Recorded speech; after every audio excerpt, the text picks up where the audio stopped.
Dang it. I just ducked under the fence and I ripped my pants. Darn. Okay, glad nobody's here but you guys. All right, do I have anybody with me today? Oh, hey, wow, lots of people. Okay, so I have an actual topic today. Did you guys see the thumbnail? Okay, I want to show you, hey, bye. So I want to show you the horses they're like down everywhere. I love when this happens. When the sun comes out, horses are just everywhere. But Nika and Manser, it's exceptionally adorable. And Ona is the buckskin, right there. And Ona is, the funny thing about her is she's like a teenager, okay? If you are a teenager or you have a teenager or you were a teenager, you understand what I'm talking about regarding sleep. That horse can sleep with the best of them. And she will sprawl right out and she is out. Like you have to physically go up and almost touch her to wake her up. Carrie, it is, I don't know, it's like 40-ish, 40 something degrees Fahrenheit. So it's pretty warm out actually. I probably could have gone without a hat, but I haven't been without a hat since like October. So I feel like my head's too sensitive to air right now. So, but I love this. This is one of my favorite temperatures. So I absolutely love like 20 degrees to 70 degrees is my temperature. If it gets any hotter than that, I just can't really function so well. So, but sunshine is a big thing. So let's go out. So you guys can see Nika and Manser. I'm gonna turn the camera to them so I won't be, hi Australia. Oh my gosh.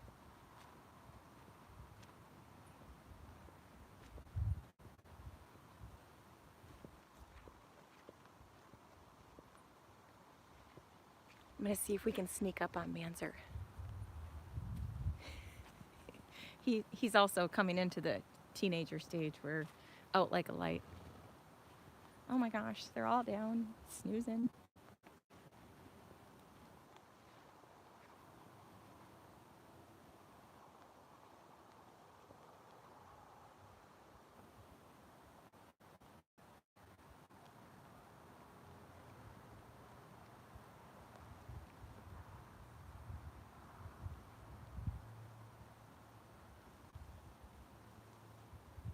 How much she's shedding.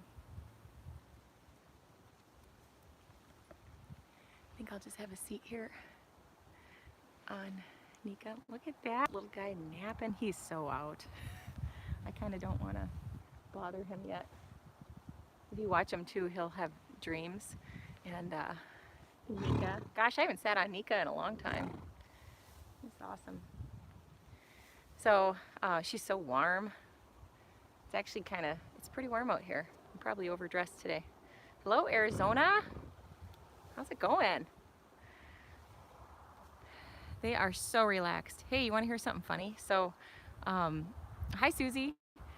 So I've had people actually call me, and people have told me this a lot of times before, how like they see horses laying down in the pasture and they panic. People who don't have horses, they don't know horses, they'll see them laying down and they'll just think, oh my gosh, there's something wrong with these horses. And so people will actually like stop by farms and stuff and be like, did you know you have a horse dead in the pasture? It's like, no, they're not dead. They're just sleeping. Horses sleep too. Hey, Nika, what's up, baby? Hi. She's like, I'd like to lay down flat. They're all kind of breathing hard right now because they're hot. You know, they all have their winter coats on. Yes, Jim, I did get your message. Thank you so much. And I'm definitely going to cover that topic. I'm not going to do it today simply because I have a plan. I actually have a planned out topic today. We're going to talk about confidence. So, but we're just going to settle in out here and hang out with Nellie. Annabelle's going to go watch. She's going to tick off Nellie.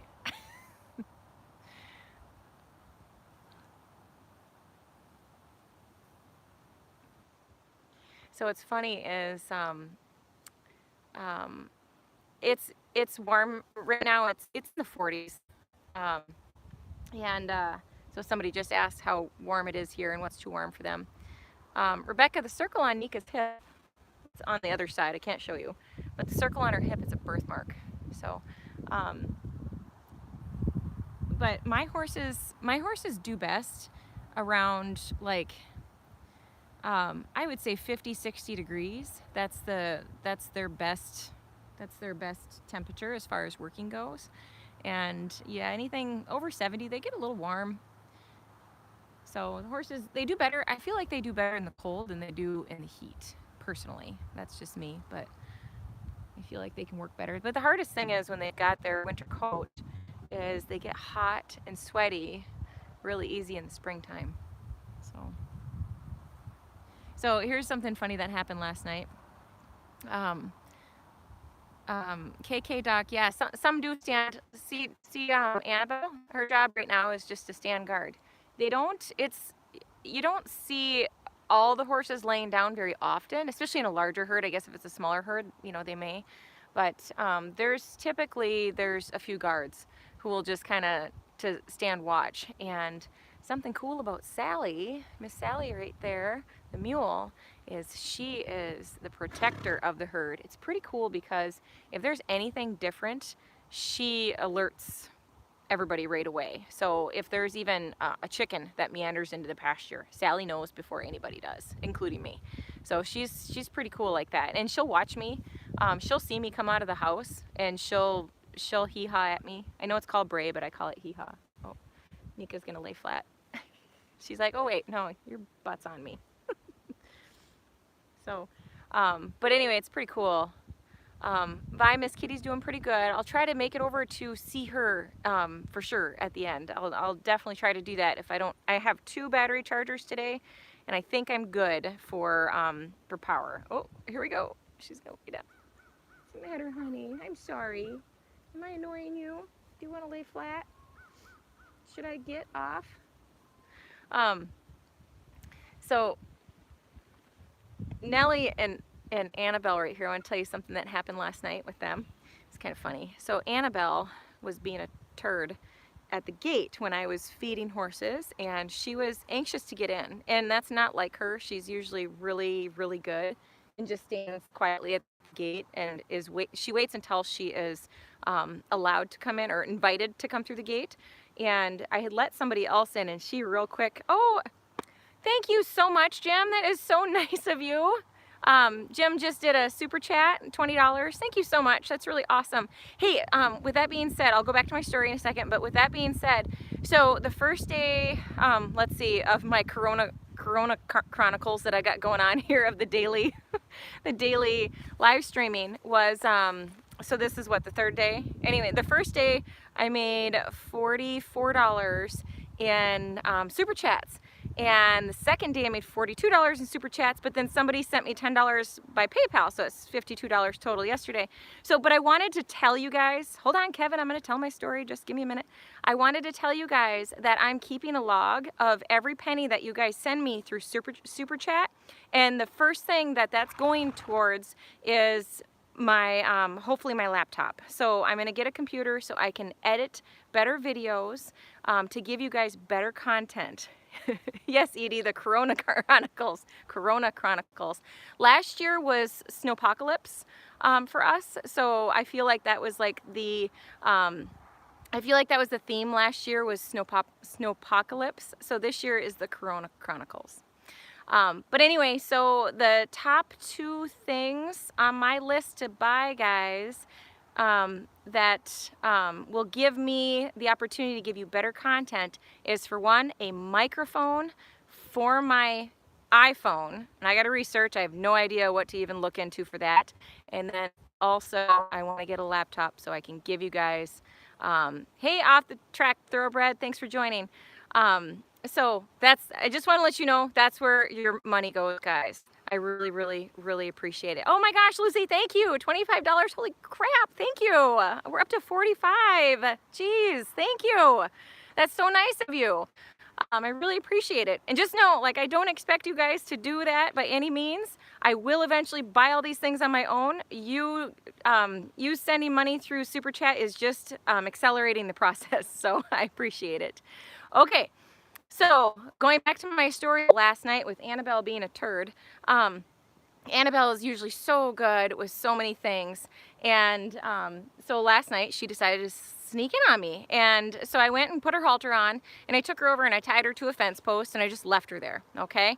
And she, Carrie No Cinder's not gonna get to go by the horses. She's too little. She may not ever get to go go loose. I'll always keep her on a leash probably. But anyway, so Annabelle's tied there and being such a good girl. Jim, I am looking into a Mac. I don't remember which one it is, but I want to get a Mac laptop, and it's the one that had the most amount of storage and everything I needed. I think that'll be easier than doing a desktop. My husband thinks I should do a desktop, but I want it to be portable. So I don't know. But anyway, so Annabelle is tied to this fence post, and she's standing there being such a good girl, and really was awesome. Okay, so that made me feel good that she came in and stood there so nicely after being naughty. But Nellie, when Nellie got done eating and came out of her stall, first thing she did is she went over to Annabelle and she stood next to her, really sweet. But then all of a sudden she started putting her head over her neck and then over her back, and then she was kind of chewing on her ear, and just, it was so funny that she was just pestering her. So to see Annabelle here now, and she's like, well, I'm gonna stand by Nellie. I was really expecting her to go and pick on her. So it's kind of funny. But they just kind of all have this relationship. So Annabelle and Nellie have a fun relationship. They're friends, and but they like to pester each other, but they do it in a cute sort of way. So it's fun to know all their personalities. They're pretty cool. Nika's flat now. She's like, the sun is amazing. What a picture, hey, of the two. Will I breed one of my horses again? Yeah, I'm sure I will. Oh, this is just awesome. See, right now is when I'd like to take a picture. I do have a really amazing camera, just so you guys know. I've got like an amazing camera to take photos and video with. When Nika had Manzer and she had a retained placenta, when she had a retained placenta, I videoed all that with our good camera, and then my friend Katie edited it for me. Oh, look at Manzer. He's like, what? What's happening? Oh, too bad. I'm going back to sleep. So I do have a really sweet camera. I just can't edit on my iPhone with my good camera. So, all right, I think I'm gonna go. Hi, Bear. Hi, Mr. Bear.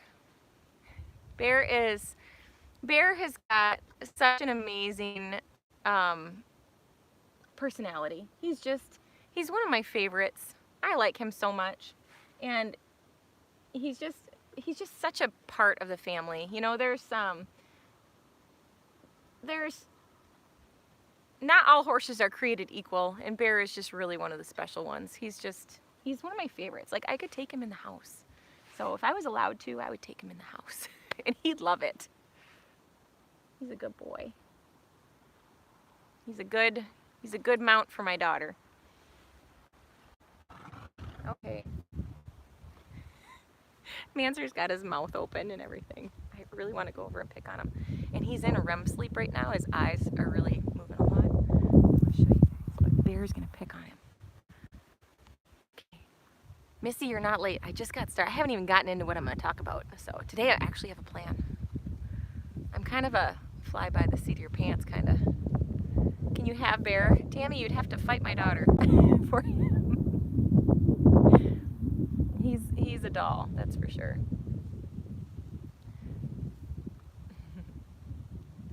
Let's see.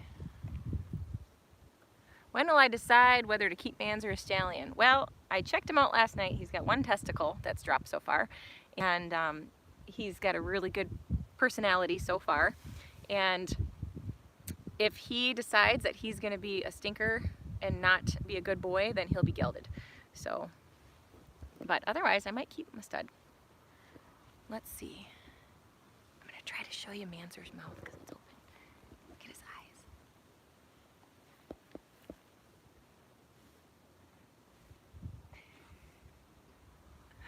I can't hold it at that angle.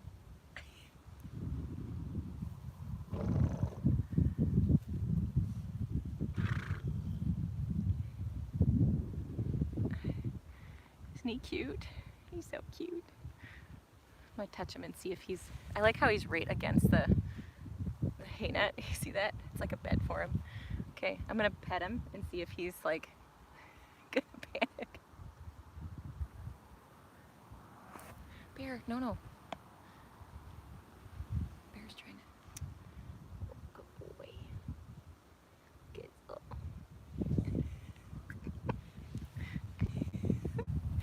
Oh, this is what I do, guys. This is what I do for fun. Is I like come out here and I just pester. Look at the little baby teeth. Little baby teeth, and then Bear's right next to me. His little twofers. Oh, he's so cute. He's such a good boy. He is so out.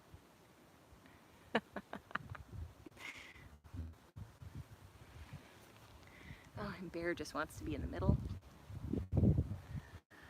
Okay, so it's crazy that he's gonna be a year old. He's gonna be a year old on May 11th. I can't believe it. Cannot believe it. Okay, I'm gonna find my spot to sit down so I can start talking. All right, you guys wanna say hi to anybody else? I think Tara's with us and she wants to see Cinnamon. Look yet. Annabelle and Nellie. See what I mean? Like they just have this relationship. It's so sweet. But usually they're around each other. I like that. Here's Cinnamon. Susie, you probably do that. Here's Cinnamon. He's awake. He's awake. He's realized he's like, what is going on? Yeah, I love just hanging out with the herd like this. It's pretty awesome. Oh, he's back out. He says, heck with that. I'm sleeping. Ona's still on the other side of the shelter. She's out. She's flat. Okay, I'm gonna pick my spot. I'm gonna sit here with Manzer in the background. Get up on my perch here. Where is, oh, there's Nocona. Hey, look at that. Do you see the camouflaged Nocona, or the camouflaged Appaloosa in the background? Yeah, doesn't she look like a poopy snowbank when she's laying down? I didn't even see her. Totally a poopy snowbank. Hello, Indiana. Okay. Okay, all right, let's see here. All right, got my spot, got Manzer. I can pretty much show you guys everything going on. Yeah, sweet. Hello, Denmark. Awesome. It's so cool to know where you guys are all from. That's sweet. What mare will I breed next? I have no idea. I don't know if I'm going to breed anybody at any time soon. I don't know. We'll see. I think breeding breeding Nika took several years off my husband's life. It was a very stressful event for him. So so we'll see. We'll see what happens. This little guy, we'll see. He might stay a stud. I don't know. And if he does stay a stud, I've got a couple of really nice mares. Oh, you want to see Ona and Stella duke it out?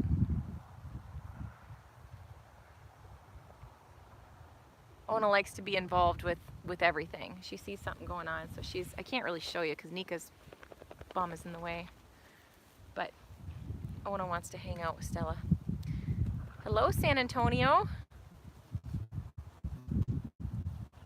Oh, and see how he's just covered in poop. Right now, so I've got my handy little stick here. He just shook all that hair and poop all over me. Gross. So I want you guys to know that I've got a dressage whip here. Now, I'm not out here beating my horses with this. So those of you who are like, oh my gosh, whips are so bad, blah, blah, blah. Stop, just stop. This is an extension of my arm and it keeps me safe. I want you to think about how long these horses' legs are, and if I'm sitting here on this hay bale and one of these horses goes by and decides to kick out in my direction, I can keep myself safer by having this and kind of shooing them away, and they all know that this means move away. But I'm a lot safer with this in my hand to just sit here and to not be, I can be a little bit distracted because I'm armed, basically. So it's not to beat anybody, it's for my own safety, and that's important. So, okay, you guys want to get into today's topic? I made notes. I have notes in my pocket. This is serious stuff. I was actually really nervous. I was nervous about this. I don't know if you guys can tell, but like, I get really, really, really nervous to make these videos. I want you to know that. This is a big deal for me. Starting this YouTube channel, which I gotta tell you, I was inspired to do this by my, hey. Yeah, Missy. Proper prior preparation prevents piss poor performance. Say that 10 times fast. Oh, look at Blossom. She's got her tongue hanging out of her mouth. She's being weird.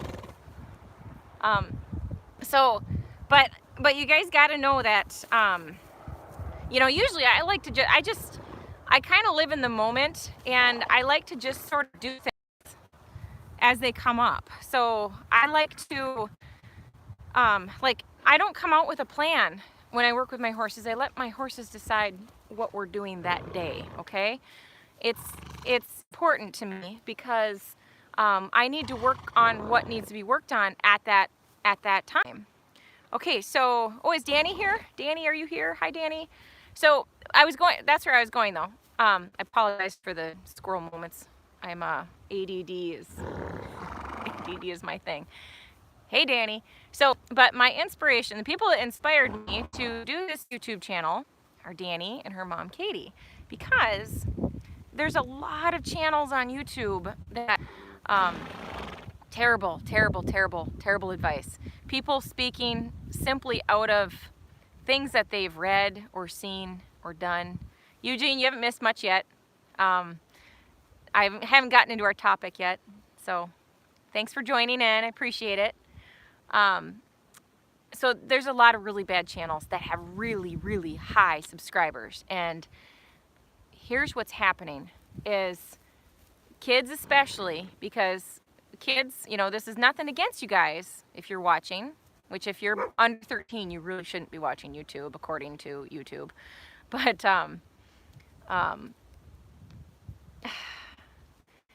kids are very impressionable because you don't have the life experience yet, and that's really important. So, like, I think that our teens and such are capable of making really excellent choices, but as long as you've got good direction, okay? So I'm not the type of person to like name names of bad channels or anything like that, but you guys have probably seen them. But there's some really good, well, Tammy, the fact that you're here is a good thing. I appreciate you being here, because you're the age of riders that I primarily work with, okay? And my job is to teach. My job is to spread awareness of good. I want to spread good stuff, okay? And spread the truth and facts and real life experiences. But somebody who's only 20 some years old and hasn't been there, done that enough, and is just, there's a lot of stuff out there on the internet, and people get these ideas, and there's a lot of things that just aren't true. Like, even like with Sally yesterday, you know, and not naming any names, or this wasn't a bad comment, nothing like that, but when I started talking about Sally, somebody immediately just assumed she had traumatic experiences or was abused. Like, everybody jumps to that right away. And that's just not the case sometimes. Sometimes maybe there's just lack of education there. Lack of education is an issue across all species, and the human race is number one, that there's a lack of education. And so that's all I'm trying to do here, is I'm trying to bring education, real life experiences. And Cheryl, you're not the grandma of the chat. So here's the thing. Here's the thing is, I've got about 250 kids that ride in my barn. And by kids, I mean anybody under the age of 18. 8 to 12 is probably the biggest age group, but I've got them as young as 2, and I've taught as old as 85. So, but for me, with my YouTube channel, over 50% of my subscribers are over the age of 55. And it's really funny because I pay close attention to those analytics. And what's kind of cool is, with those of you that are over the 55 range, I have this little secret competition that's going on between the two oldest groups. So I think it's age 55 to 65 and then 65 and up. So, but you guys like compete against each other. So all of a sudden the 65 and up I'll have more subscribers in that age, and then like 2 days later I'll have like a little bit, the percentage will be a little higher in the younger. So it's really funny. So, but I just wanted to say I really appreciate you guys, because you are my, you guys are dedicated, and I really appreciate that. That's super cool. Kevin, I'm 40, so I'm right in the middle of everybody. So the kids don't like to tune into, the kids don't usually like to tune into this kind of stuff. Like there's some of my barn kids that are watching right now, and because they get to see all their horses, and they're used to listening to me ramble all the time anyway. So, but for the most part, kids like to watch like fast and exciting, things get done quick, and it's adrenaline and all this stuff, where for me the details are the most important thing. Okay, so here's where I'm going with all this. Okay, so this is why I started my channel, is because of all the crap that's out there and poor content that like people just rave over it, and I'm like, oh my gosh, this is awful, this is so terrible stuff to be telling people. When I hear kids say, oh, that's abusive, and bits are bad, and you're horrible if you use a whip, and oh my gosh, you've worn a spur before, I'm gonna report you. I mean, you know, like that's the kind of stuff that people like think. And no. You must become educated to use anything like that. I would never start somebody out wearing spurs or anything. You know, it's just but so I don't like stereotypes. I don't like putting things into big groups like that. No, every single thing is there's no cookie cutter way of doing it. Every horse is different, every person's different, and you've got to do what's going to work best. So they're so quick to judge. Angelini, that's exactly right. So quick to judge everything. Oh my gosh, it's terrible. And you can't do that. Peggy, you're not too old to wear spurs, you just don't need them. So you're never too, I usually don't wear spurs. But gosh darn it, I don't like a horse that leans on my leg.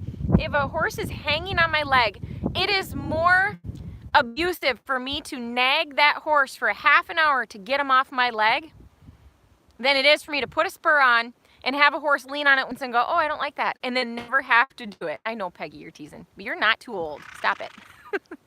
So, but that's where I'm going, okay? So, to me, to watch somebody just sit and just bump on their horse, I can't handle that. I can't handle nagging. I firmly believe that is way worse than putting a spur on. Oh my gosh, Kathy, that's crazy. Absolutely crazy.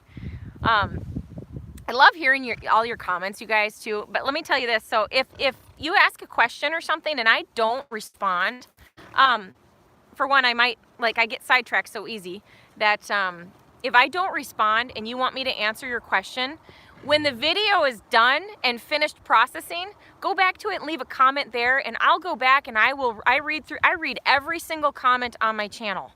Every single one. Sometimes there's some older ones that get kind of lost in the mix of things, but please leave me a comment, and I'd be happy to answer your questions. So, okay. All right. So, all my horses are gone. Let's see. Change my seat here. Hay bales are really comfy to sit on. Okay, so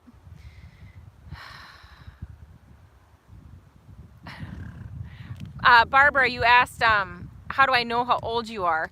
Because when you sign up with a YouTube account, you enter your age bracket, and so my viewers, there's all that data that gets collected. So that's why kids under 13 are not supposed to watch YouTube, because data is being collected. So that's what the whole big deal is there.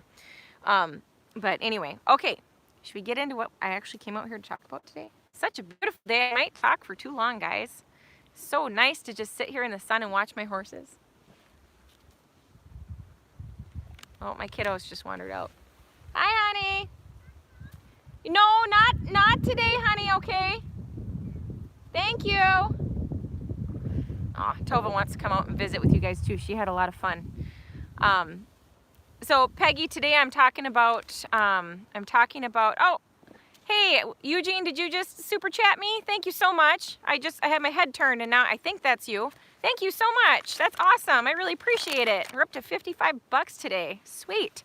Like I said, those of you who didn't hear it, every single penny that you guys super chat is going to video equipment so I can give you guys better content and get it out quicker.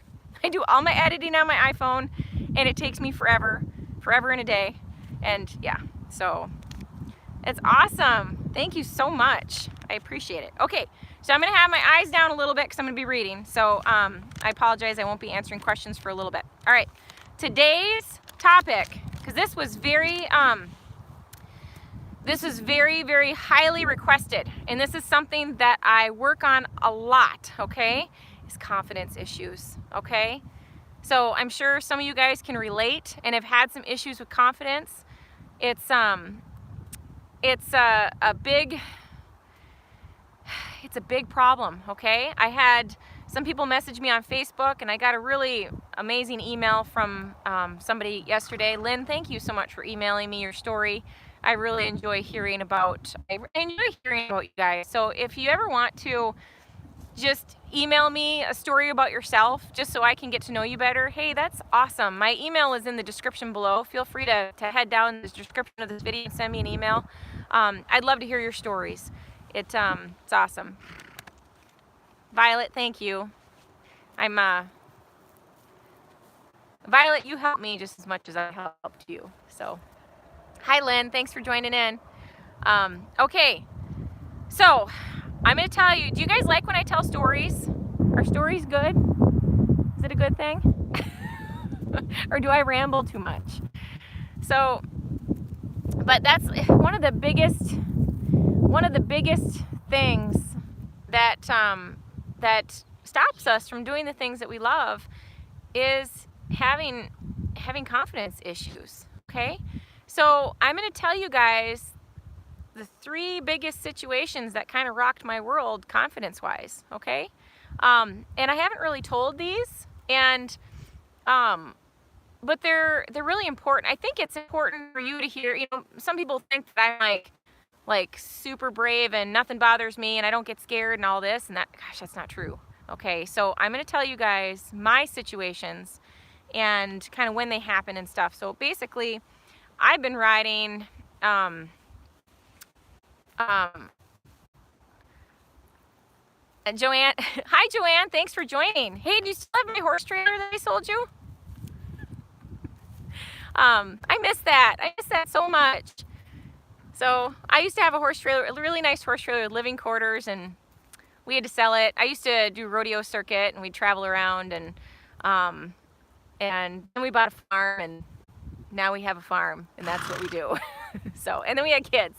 Okay, so I'm getting into my story. All right, first story is, well, let me just tell you that before I had kids, I was very, I didn't have any fear. Not much fear at all. And then kids came along and things changed, okay? So I used to have, I think I've started about 40 colts, and so that's not that many. That's really not that many compared to the people that I look up to and my mentors and stuff. So, but it's never bothered me. Like, I love it, you know. I love starting colts. It's fun, it's fresh. I think that's why I like working with kids so much, is because they don't have, it's clean slate, okay? So I can teach them from scratch. And it's the same thing with horses, okay? So, Shaz, you asked who are my mentors. I really look up to people like Buck Brannaman and Lee Smith and Barb Gerbett, and there's oh gosh, there's so many, but those are some people that are really good for you to go check out. You'll learn a lot from them. Buster McLaury's awesome. There's a lot. Ray Hunt, I never got the opportunity to meet him. He died several years ago. And Tom Dorrance and Bill Dorrance, all amazing people to follow. So check them out. They're all people that I really look up to. So, but prior to having kids, I didn't really have any fear, because it was just me, you know, no big deal. So I'd have 5-6 horses in for training at all times. Basically, when we bought our farm, we lived here for 1 month on our farm, and my husband got deployed. So I had the whole first year here to myself. And it's funny because my husband teases, you know, when he left for deployment, we had, I forget, like 7 horses. And when he came home, we had like 12. So all of our horses like doubled, or close to it. So anyway, but I took all these youngsters, and the horse that is in the thumbnail for this video, that is Nocona. And when Nocona was young, she was a handful. She was an absolute handful, but it didn't bother me. It didn't bother me at all. I didn't care. I'm like, we'll work through this, no big deal. And I'm like, if I break something, big deal. Like, I didn't have any real responsibilities. I had the farm to take care of, but somebody'd help me, you know, no big deal. Then you have kids and you think about getting hurt and like how you have to be there because somebody depends on you. It's a totally different situation. But Petra, let go of my whip. Let me tell you a little bit about Nocona when she was younger. So, Nocona, I would put a saddle on her. Well, let me tell you a little bit, I'll go back a little further. I got her when she was 2, and she was very reactive to stuff, okay? It's like the picture that's on the thumbnail for this video, she's rearing up.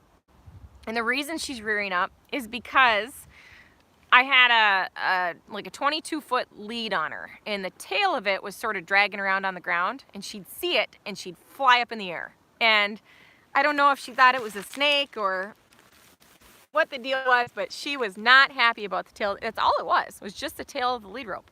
So, hi, honey. Petra wants to be snuggled. Hi. So she was very reactive to everything, and she was very reluctant to go forward over stuff. So horses who are very reluctant to go forward, that's what I'm talking about right there, my fatty appy. Horses who are reluctant to go forward are more dangerous than the ones that do go forward. So if you have a horse that doesn't move its feet, just know that you should work on that because it's very dangerous when they don't move. Because when they don't move their feet forward, hi Michaela, when they don't move their forward, I can't read and talk at the same time. When they don't move forward, then they're more inclined to go up, whether it be rearing or bucking, okay? So, Nocona, and I didn't know enough, I don't think, when I started her. I mean, I don't know enough now. None of us do. Everybody can continue to learn, and I'll be learning till the day I die. Michaela, yes, I'm going to video every single day, but I think Jason's going to join me on the weekends. I think we'll get him involved on this. So, if he gets enough comments, if there's enough comments down below for Jason to join in, he will. You guys can talk him into it. So, anyway, back to Nocona. So, had I known then what I know now, oh my gosh, I would have done so many things differently. And I always say that my oldest horses are my worst trained horses. Because, like, think about Miss Kitty, for instance. It was horse, and I actually like purchased her when I was 18.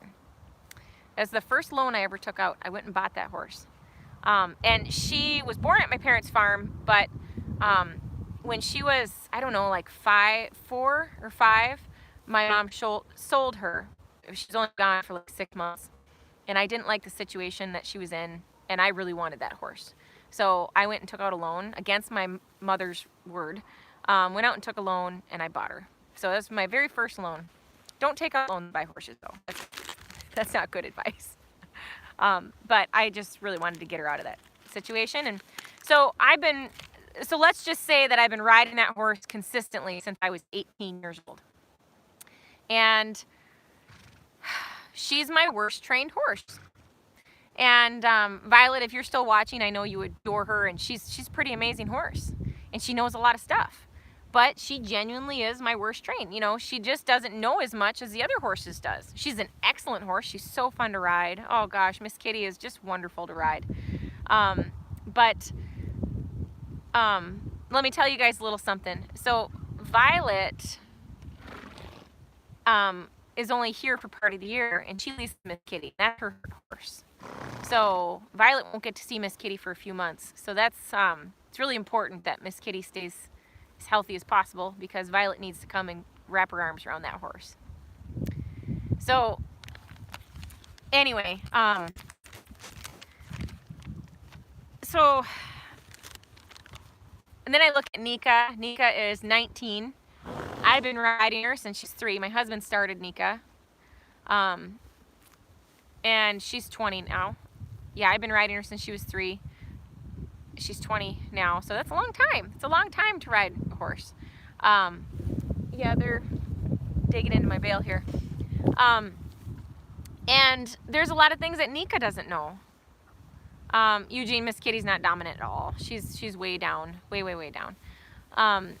So you look at the ages of my horses and how long I've had them, and you know, then I have Muffin. She's also 20, but Muffin came to me for training. That's how I met her, and she came with some problems. But gosh, she's pretty darn good, because I think I got her in 2008, so she's been with me for 12 years. So she didn't have a whole lot of time to learn bad habits, and I learned a lot from there. And then, you know, other horses that I've just kind of acquired. So I look at Petra right here. I got Petra when she was 4, and she knows a lot of really good stuff. But somebody just asked, would I consider taking a loan up for another horse? No, I don't think you should take a loan up for anything if you can avoid it. Okay, so no, I won't take out a loan to buy a horse. I've never bought a horse that was, well, with Miss Kitty, she was $1,000. I paid $1,000 for. But I've never bought a horse that was expensive enough to take out a loan. Besides that, I mean, I was young and dumb, and you know. But don't take out loans to buy horses. It's stupid. Save your money. Buy them outright. And none of my horses. The most expensive horse I ever bought was Ona, and she was $2,500.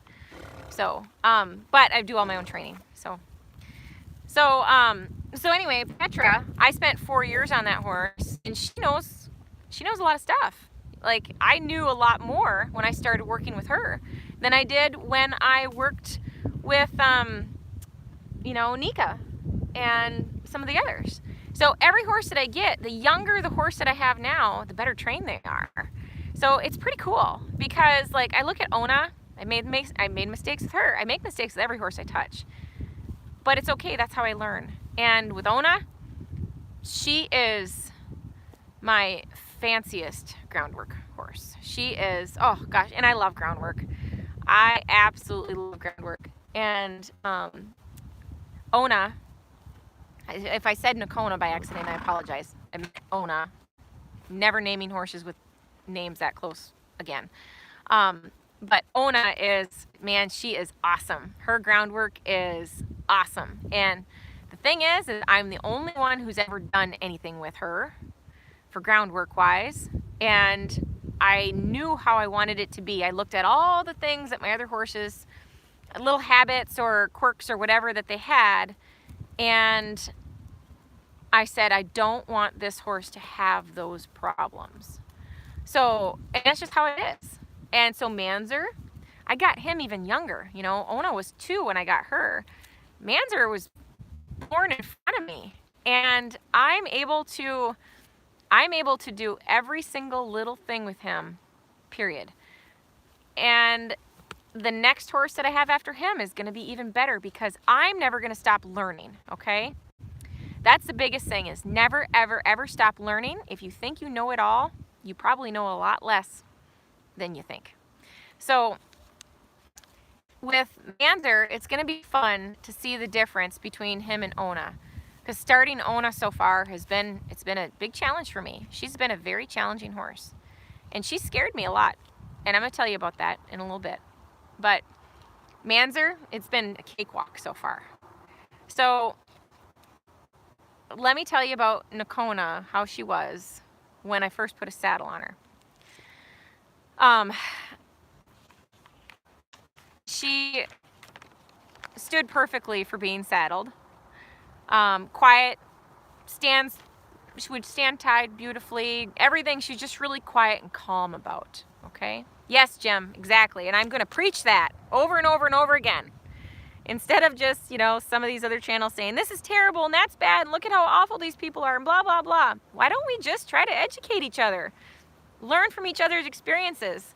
I don't have anything to hide. I have no shame. And I am happy to tell you when I did something dumb. And I feel like it's my duty when I do something stupid to share it with others so they don't do something stupid. That's how I learn. And I like that. So Nocona's first saddling, and this is the Appy. Put a saddle on her. She stood there beautifully. She went to take one step, went straight up in the air and flipped over backwards.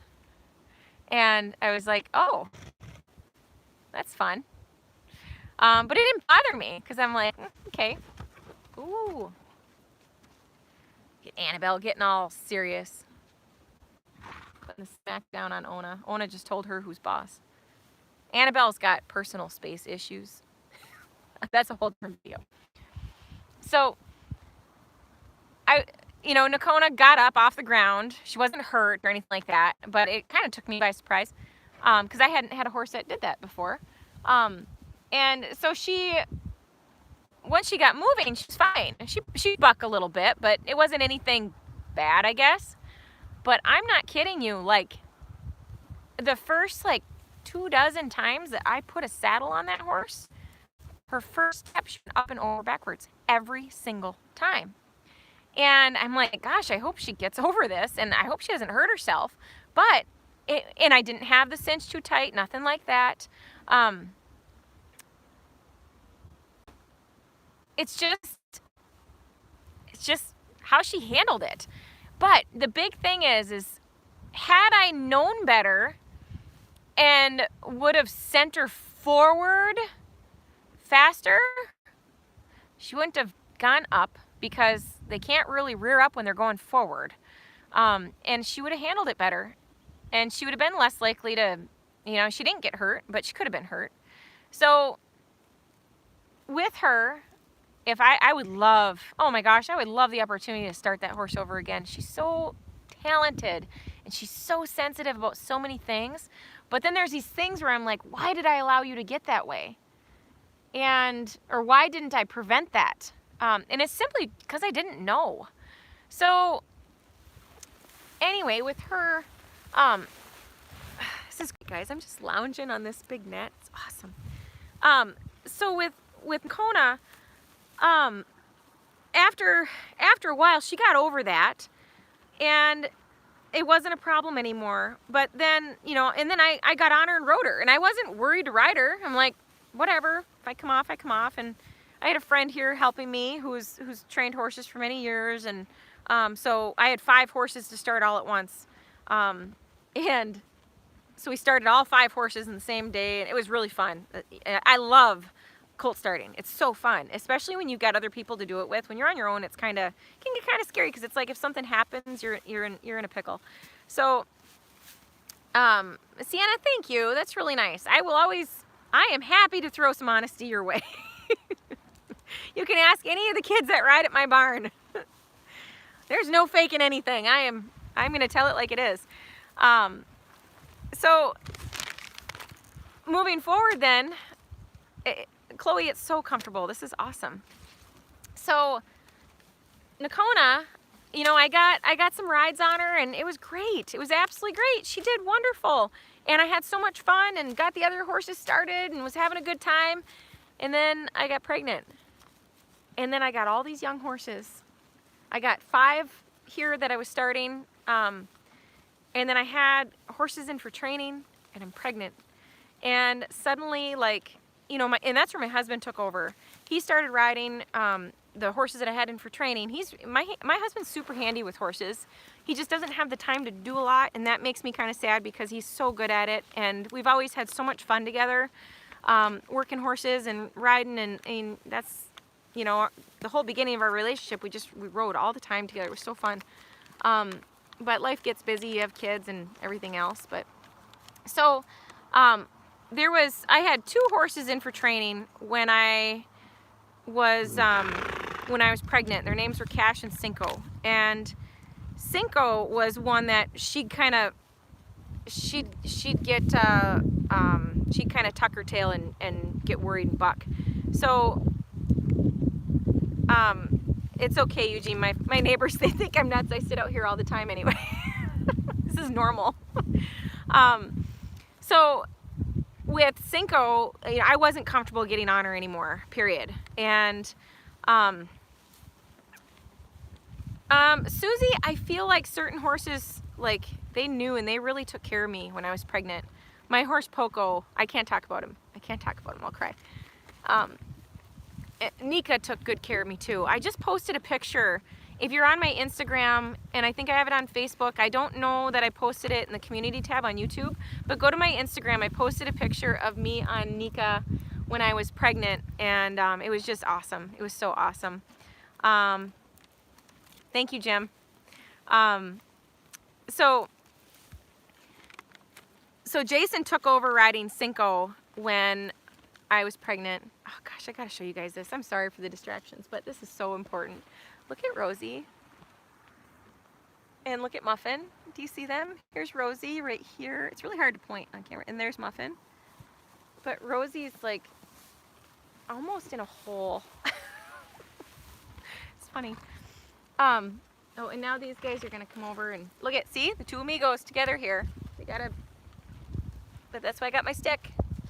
These guys are being nice so they can stay, but if anybody's gonna be mean, they gotta leave. That's how it is. You're welcome if you're nice. If you're not nice, go away. Same goes for my channel. If you're nice, you can stay. Otherwise, I'll block you. I've done that. Hi, Manzer. And him, I gotta watch him because he's a stinker. He'll come pick on me. So now the other horse I had for training was Cash. And Cash was, oh, he was cool. Cash was, here comes my kids now causing trouble. Look at, see them? They're gonna come over and cause trouble. Cash was, they're both quarter horses, but Cinco was more of the, she was really athletic, and she could buck real, she had so much finesse and agility to her. She was super cool. But Cash was just kind of like doo-dee-doo, you know, whatever. I had to put my kids right now, I'd put them on him as a 3-year-old easily. Super, super laid back horse. And they're both reining bred horses. And I had the opportunity to ride both their moms and stuff. It was pretty neat. So I knew a lot about the horses, but Cinco, I wouldn't ride her when I was pregnant, but Cash, I rode him. Gosh, I was huge. And I was to the point where I rode him until I was 5 or 6 months pregnant, and then I quit. Well, they went home actually. They were done being worked with. But and after that, I just didn't want to ride any horses that I wasn't comfortable riding certain horses, even some of my own. When I was pregnant, it was too risky, and it's not worth it. But Nika is one that's always taken care of me. But I wasn't willing to get on Nocona. I didn't trust her. It's different. It's absolutely different. So, Blossom.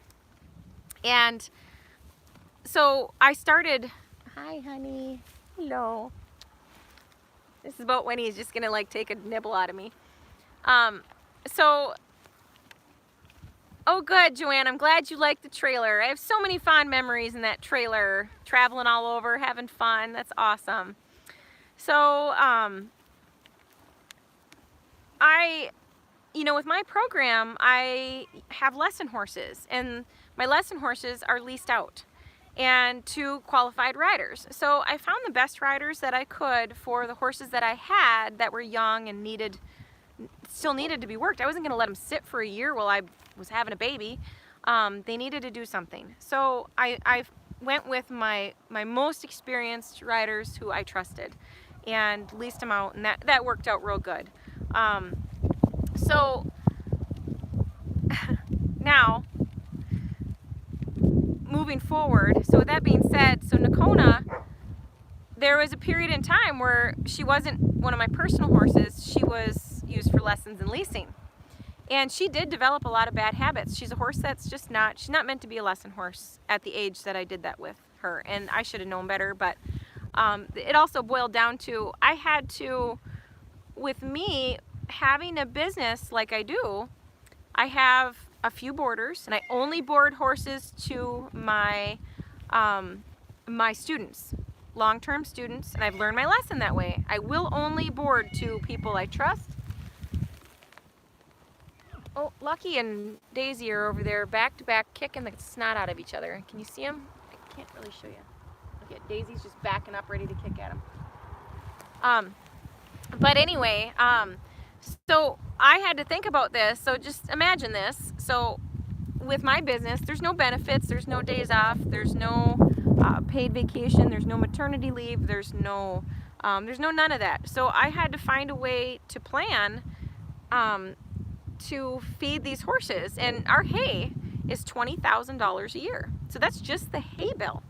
So for me to have this baby and not work, I had to make sure that I had boarders and people leasing my horses, and that paid for everything so my business could still continue to run. Okay, so that's how I did that. But moving forward now, so that's kind of the backstory on that, and that's where any of my confidence issues started, was with me not being able to ride the way I want to ride. And it was the first time in my life that I didn't ride. So I rode my horse Poco, and I rode Nika up until the end. And actually, when I was pregnant, it was best for me to be sitting on a horse because my hips hurt so bad. I mean, my belly hurt, everything hurt, and sitting on a horse was really the only thing that was comfortable. And it's it was what it was, and I feel like doing that made it so, like, my kids, after they were born, they really liked when we like trotted around with them in our arms, like just pretended that we were horses and trotted and cantered around. And I think it's because they were in my belly jostling around on a horse, when I was pregnant. So it's cool.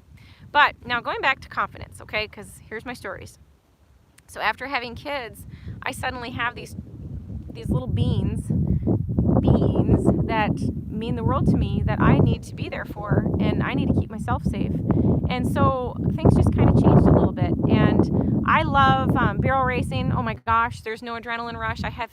Nika and I have had some of the most amazing adventures. There's nothing better than flying through the woods full speed on that mare. Oh my gosh. And if I get the opportunity to do it again someday, I sure hope I do, because it's just amazing. And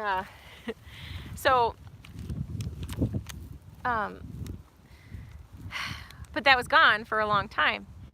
And so for me, like, to go from just loving these adrenaline rushes and just, wanting to start colts and do all that stuff, to suddenly being like, oh my gosh, I can't get hurt.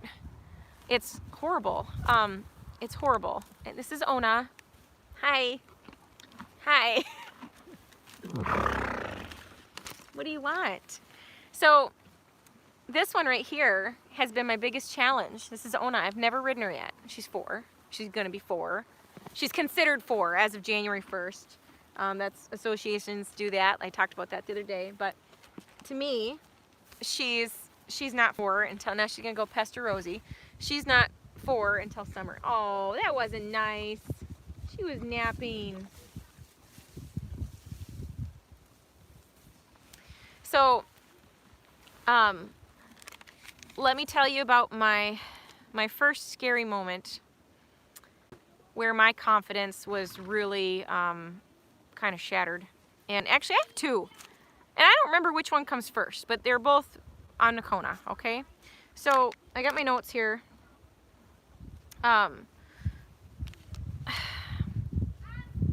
The first one, my favorite thing to do ever is galloping full speed on a horse. Full speed. Love it. Love it so much. And I was teaching a clinic, and I had a ton of my kids. It was a fundraiser for our local animal shelter. And so I put on this clinic, and oh gosh, I don't know, I probably had 20 people in the clinic. And we were playing, there were some kids, we were playing a game called Noodle Tag that I made up. And it's where we ride on horseback and play tag with water noodles, okay? And so there was a girl on Muffin, and she was nervous to go faster, and she was leasing Muffin at the time, and she was a little nervous to go fast. And so I was trying to help her with that, because I was reading comments again. I said Tara, I didn't mean to say Tara.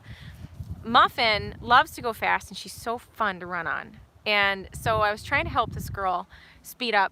And so we were playing noodle tag, and I was on Nocona, and I was chasing her with the noodle. And I was like pretending that like I couldn't quite catch her, but I was like right there, when really I could have just tagged her, but I was trying to help her go faster, okay? So this was a way for me to help her through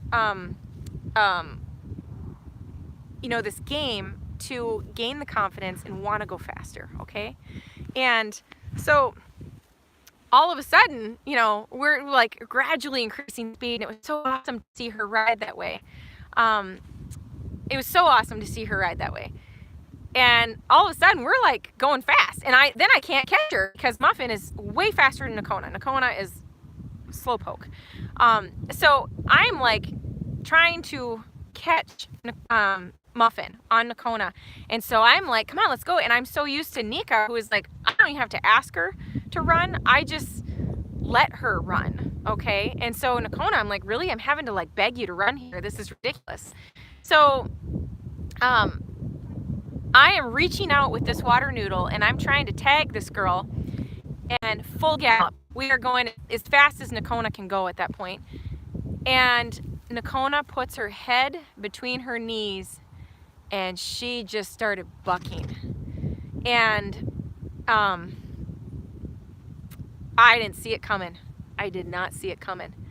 And she bucked hard. And I think it was the third buck that I like, because I was on her still. So the first like two, I was on, but I wasn't prepared nor hanging on for it. And I still have this dumb water noodle in my hand. And I fly up in the air, and I came down hard with my pubic bone on the saddle horn. And I have a ranch roping saddle. It's got a great big horn. It's probably 5 inch diameter, I think. But I landed on that, and then I hit the ground. And she stopped right away, and I had still that darn noodle in my hand, but I just laid there for a second, just like a split second, because I'm one that I get up real quick when I hit the ground. But it felt slow motion, so I'm sitting there, and I jumped to my feet, and I was like, oh my gosh, it hurt so bad. And I was like, I just broke my pelvis. Guaranteed, I just broke my pelvis. I have never felt pain like this in my life, and I have had a child. It was awful. It was so awful. And I started walking. Violet was there. Violet, if you're still watching, you saw that, didn't you? I'm pretty confident you were there. But anyway, I got up and I was walking around, and mind you, I am teaching a clinic. The instructor gets bucked off, but it's okay. Every time I come off, it's always in front of a crowd. I never just come off like when I'm riding by myself. When I'm riding by myself and a horse starts bucking or doing something, or it spooks or whatever, I always have like this epic recovery that I'm like, why did nobody see that? Like, that was awesome. I just had some mad skills there and nobody saw it. But anyway, so I walked it off for a moment, and I looked at my saddle and my pad. My pad was back far, my saddle was too far forward, and I immediately was just like, my stuff doesn't, the stuff's not fitting her. My saddle does not fit this horse. That's why I just almost like died. And that's the only thing I could think of. I'm like, why would she do that? So I got back on and rode around a little bit after, like, I realized, okay, I'm fine. I can walk. I'm not broken. Or if I was, I didn't care, because the only thing I could think about is I got to get back on this horse. I got to go and gallop her around so we don't leave on a bad note, because that's how I feel is the best way to prevent troubles in your own mind and in your horse's mind, is to get back on and work through the problem, okay? Suck it up, Buttercup. You just got to do it. And, you know, unless you're bleeding or on your way to the hospital, you have to get back on. So I got back on, and then it was like, okay, guys, like, everybody is like, this is what I have to do. You guys can continue on with what you're doing. The clinic was over. Really, we were just goofing off by that point. And so I got on and I rode that horse, and we went and we went and we went until, you know, I made sure my saddle was all adjusted again. And but I rode that, and then I was prepared. So here I've got my rope, and I was hanging on to it, because I'm like, if she starts bucking again, I am hanging on this bugger. She's not going to do that to me twice. So, and I ran her and ran her and ran her. See you later. She's 61. And then I stopped, and I'm like, okay, we ended that on a good note. So, and then the next day, part of this fundraiser this weekend was, there's a trail ride. So the next day was a 17-mile trail ride that we did. And oh my gosh, I hurt so bad. But I did that 17 miles, and there was a couple stretches too where I'm like, dang it, I'm going to run this horse, because running is going to be a normal thing in her life now. I'm going to run her every time I ride her. And I feel like that's a real issue. Like, people don't run their horses often enough. And yeah, Violet, we need to have a t-shirt that's a bright yellow t-shirt, says "Suck It Up, Buttercup," and then the logo on the back. I think I'll do that. So that trail ride and every ride after that, I rode that horse and rode her and rode her and rode her, and I pushed her limits. Oh, that wasn't nice, Petra. And it's a real problem. Like, you know, growing up, I had all these beautiful trails that we rode all the time, and we could leave right from the barn and go on these trails.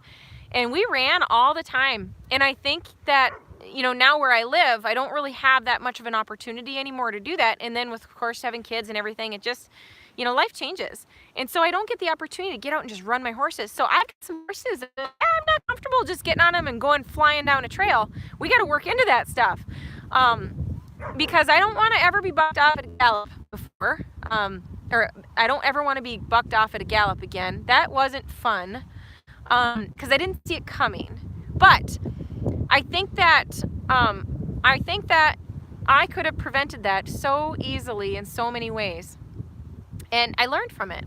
So I'm going to try not to ever make that mistake again. But I'm never going to let that make me afraid to run on a horse.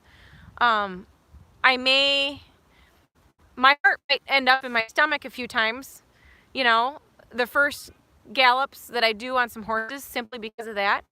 But I'm not going to let it stop me. And there's a saying, courage is being scared to death, but saddling up anyway. And I firmly believe in that. And I am going to take risks, you know, because I'm not going to take these things that I love doing and not do them just because I'm scared. I'm going to do it. You know, there's plenty of times where I am terrified, and my kids have no idea that I'm scared. They think I'm a badass. They have no idea that I'm scared, because I don't let them see it. And I try my best not to show my horse that I'm scared, because your horse will know that you're scared. They can feel it. So you got to do whatever you need to do to be calm. I do a lot of, I'll sing. I feel that I grit my teeth, and I actually have like a little muscle that's like developed from gritting my teeth, and my whole jaw hurt. And so I try to talk to my horse or sing to my horse. Thank you, Susie. Yes, please do. If you have any ideas for t-shirts, drawings, send them to me. That's awesome. Thank you. And I can put them on Teespring so everybody can order them. That would be super fun. By the way, if you're interested in any of my merch, go down below. I have a link to my merchandise, and I'm gonna update all that stuff pretty soon too. But there's a ton of things on there. I'm gonna remove a few things and stuff, but so go check it out. So yeah, being tense and gritting your teeth, it goes through every part of your body, and your horse feels that. They can feel a fly land on their butt in a windstorm. They can feel you clench. So if you're on your horse and your butt is clenched, you're gonna scare the crap out of your horse. So try to relax, and I tell myself that all the time. But I try very hard, hi Tammy, I try very hard to not put myself in situations that are stupid. So, you know, I've learned a lot to slow down a whole bunch and really take the baby steps that are necessary, and don't rush through it, because when you rush through it, that's when you get hurt. And I want you to remember this. This is a good quote that I heard, but being rushed is violence to the soul. And that applies to horses. Like I was watching a YouTube video last night, and I don't even know how I came across it, but it caught my eye and I watched it, and it got so many like comments, and people were raving about how awesome this was. It was a Mustang challenge. And it was a gal, she was riding a horse bareback and jumping and doing spins and stuff. And all I could see, you know, and she won. And all I could see is like tension on the horse's face, and how rushed the horse was, and how the horse had all this anxiety over all this rushing that was happening. And people were just screaming and cheering and everything over this horse. Like it was, you know, when it was doing this spin, like I say, it wasn't a nice, clean, detailed turnaround. It was like front and hind feet were just like randomly like spinning around. And to me, I was like, that's not pretty at all. So I feel like there was no quality to it. And to me, a quality ride is so much more important. A quality ride is so much more important than a quick ride. And I don't bring horses along quickly at all. And that's why I don't take horses for training anymore, except for some select people who feel the same way and can appreciate that. So I don't like to rush them at all. But anyway, that kind of went off on that, but it kind of goes with it. So that horse I see is having troubles later on because of how it was rushed. So rushing will never get you anywhere. And yes, Jessica, that's exactly what my dad says. The faster you go, the behinder you get. And he rushes a lot, and so he'll say that when he starts fumbling and making mistakes. So Dad, if you're watching this, I love that saying. He says, the hurrier I go, the behinder I get, is what he says. And I love that. That's a great t-shirt too. I had to do that. So, all right, moving on to the next story, and this was with Nocona as well. And this might be the last story, because I'm looking at the time. I'm already at 75 minutes, guys. Holy cow. So I might save the third story for a different day, but here's the second one. And I have this one on video, guys, and it ruined me for a long time, and it was not that long ago. So, and I didn't think I was bothered by it. I didn't think I was. I thought I was fine. So I was jumping Nocona, and I didn't start jumping. And I'm not a jumper, guys. I'm not a jumper. I love to go over jumps, and I love the details of jumping, and I love the patterns and the finesse and all that. I don't like just fast flying over jumps, though. I think it's sloppy and not good for the horses. So, but Nocona and I was in the arena with a couple of my girls, and we just had like 3 cavalettis set up, And what I'll do is I'll take this video and I'll, it's only like a 20-second video, but I'll do like me kind of reacting on it and talking about exactly what happened. But I won't get into all those details today. And then I'll share that with you guys on my channel. So I'll do that for you soon when I can get it figured out. So we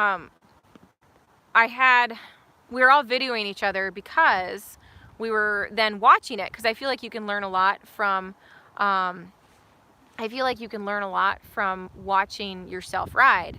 And oh my gosh, these YouTube videos, you guys, I can't believe how much I've learned about myself and like how I change certain things that I say, and it's a big deal. It's been huge for me. So I highly suggest, like, if you want to learn more, watch yourself ride. You'll see it. My friend Lee Smith, and she's one of my mentors, my trainer, she says she does video clinics. So like where she'll come and she'll videotape you, and then you go and you sit and watch it and you go over it together. And she always says, if you could see what I see, then you'd know what to do. And oh my gosh, I firmly believe it. But so it's my turn to jump, and so one of the girls is videoing me, and I go over the 3 cavalettis, and then we had like 2 barrels, I think, side by side, and it was down. It was maybe a 2'6", 2'9" jump, roughly.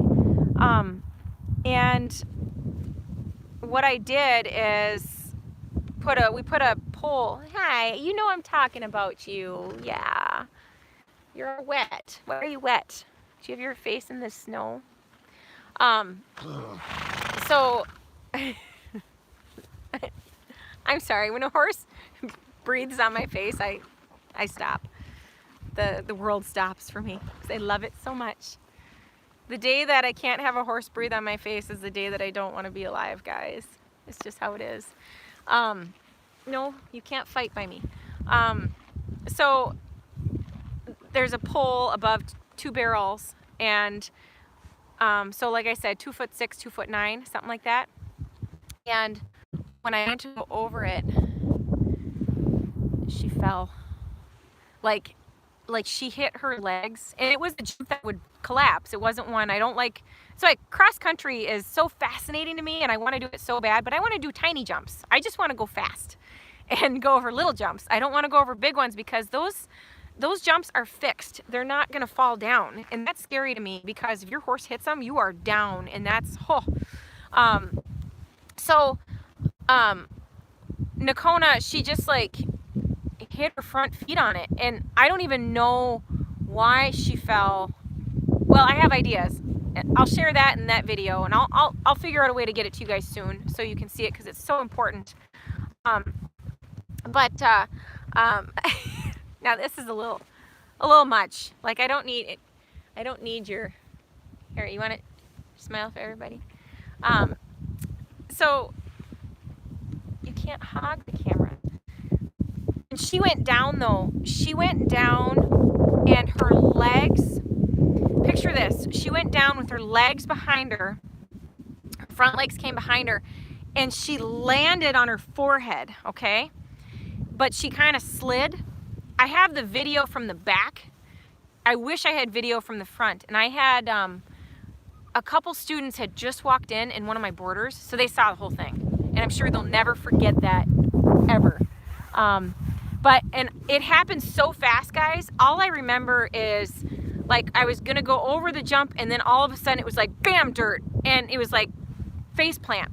So I Supermaned it, but I face planted it. I had my hands still on the reins, and my hands, I was holding my reins wrong. I had my hands too far back.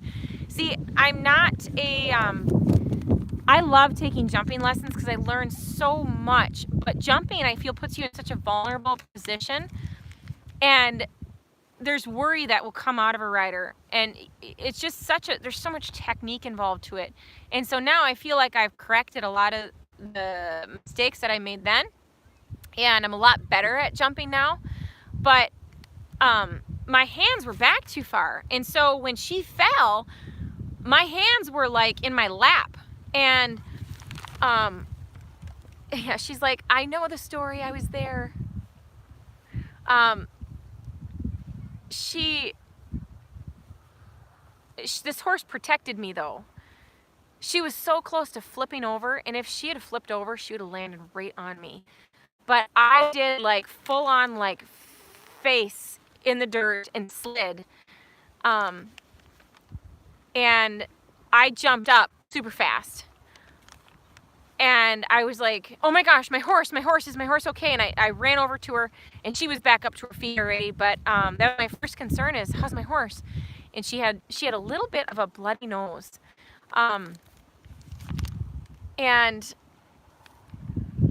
she was okay. But I was worried about her because I'm like, gosh, she had a bloody nose. That's terrifying, you know? I was worried about her having a concussion, whatever. And I had these students there, and I untacked her right away, walked her a little bit, and I put her in a stall so I could watch her. That was not a situation where I could get back on. And it really affected me, okay?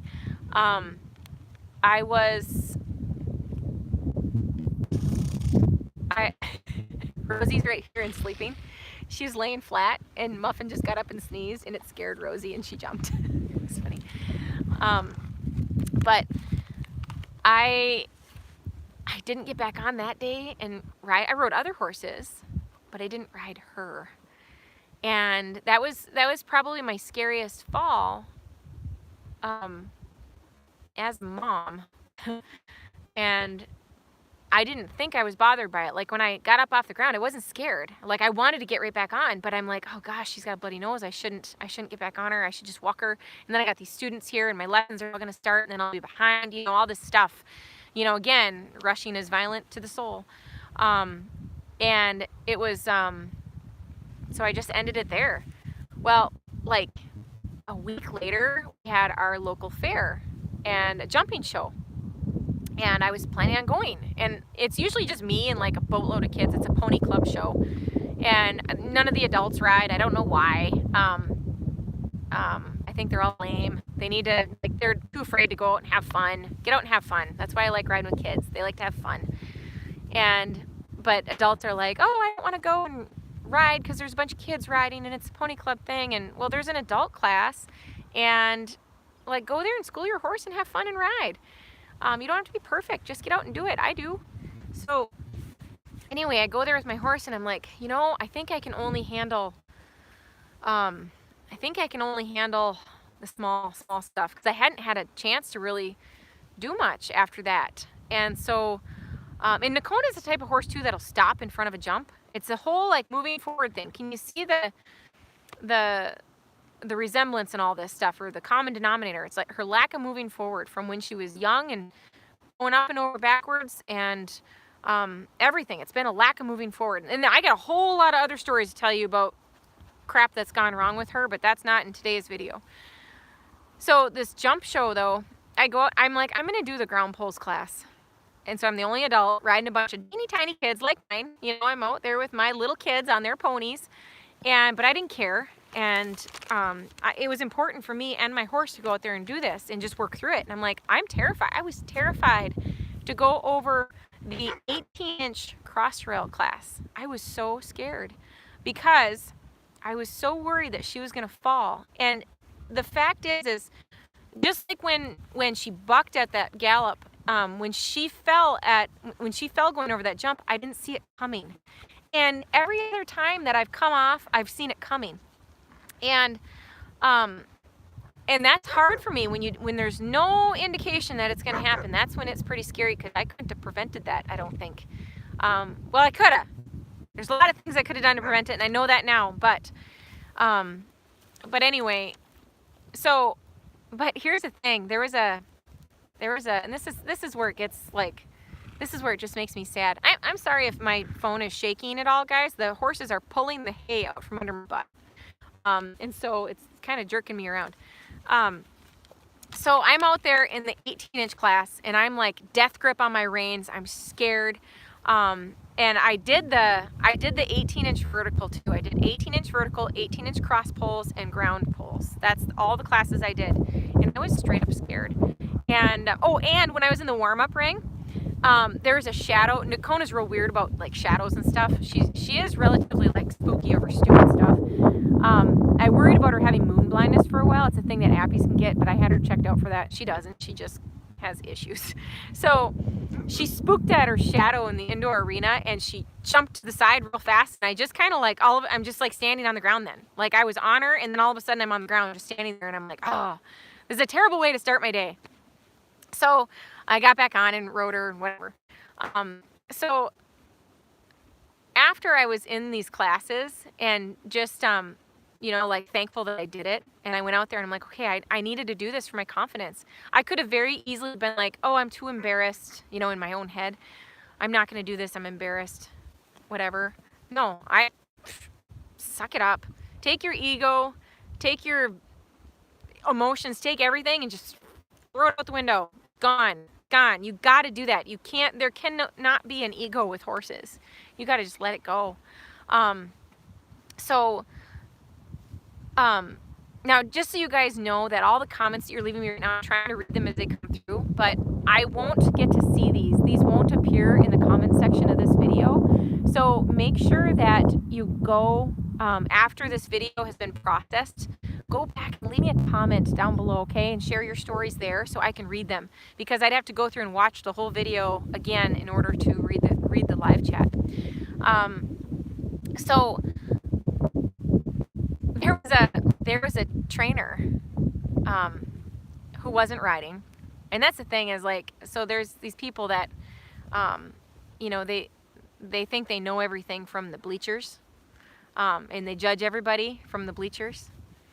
But so here I am, and I probably had, if you know me, you know I'm taking a dozen kids with me everywhere I go. So every horse show that I go to, I go for the kids. So that the kids come first. So I take all these kids and all these horses so they can have the experience. And then I usually go with, and I bring my horse and I have fun. You know, that's what, I'm not going for the competition for myself. I'm going to have a good time, to ride with all my students, get to ride in different arenas and expose my horses to new stuff. So, anyway, this trainer that is sitting on the sidelines, whom, you know, I've known for many years, I was told later by a good friend that she was critiquing me the whole time that I was in these classes and talking about how lame I am and whatever else. And I'm like, huh. And that kind of stuff doesn't get to me, but it just really shows that person's character. And I'm like, you know what? I had my own problems to work through that you don't know anything about. I'm here for me and to fix what I got going on. So where I'm going with that is, you can help by not judging other people's. You can help by not judging other people and where they're at in their riding. Because you don't know their history, okay? So I'm clearly not a beginner rider. And so for me to be at this jump show, which I've been at before and done really, you know, I mean, not well. I mean, I was out there doing larger jumps than I was at this particular show. Clearly I had an issue I was working through. And so to have this person say stuff and just not get it, you know, I was just like, whatever, dude, you suck. So, but it's just whatever. So don't be afraid to go and do stuff because you're going to feel embarrassed or anything like that. Get out there, go ride the horse, go have fun, go do what you need to do, okay? Don't let it stop you. Don't let other people stop you. Now, I have taken students and we've been at the fairs and stuff, because at the county fairs where you're going to see some pretty rowdy stuff, some pretty bad horsemanship and all that kind of stuff, okay? Everybody who's been to the county fair knows that. So I will go there and I'll use certain things as examples for my students. Okay, did you see this? Did you see how this horse did this really nice? Okay, did you see how that bit in that horse is causing it to do these things? You know, that's too much bit or whatever. Or, you know, hey, that horse isn't understanding what the person is asking. You know, so I will use things as examples for education. I will educate my students, but I'm never saying, you know, it's not it's not my place to judge somebody and where they're at with their journey, okay? Everybody's in a different place. We're all in this journey together. We're just, some of us are further along, okay? So don't feel bad. Okay, I'm getting surrounded. I gotta get up. Oh, Lucky's on top of the hay net. Look at Lucky, you stinker. Get off the hay net. Here, get off there. You don't need to stand on it. He's like, but the good stuff's in the middle. It is not. Okay, I gotta move here a little bit so I can finish my story. All right, so those are the only 2 stories I'm gonna tell about bad experiences that I've had. I've had more though, and I'll do more videos on that. So, all right.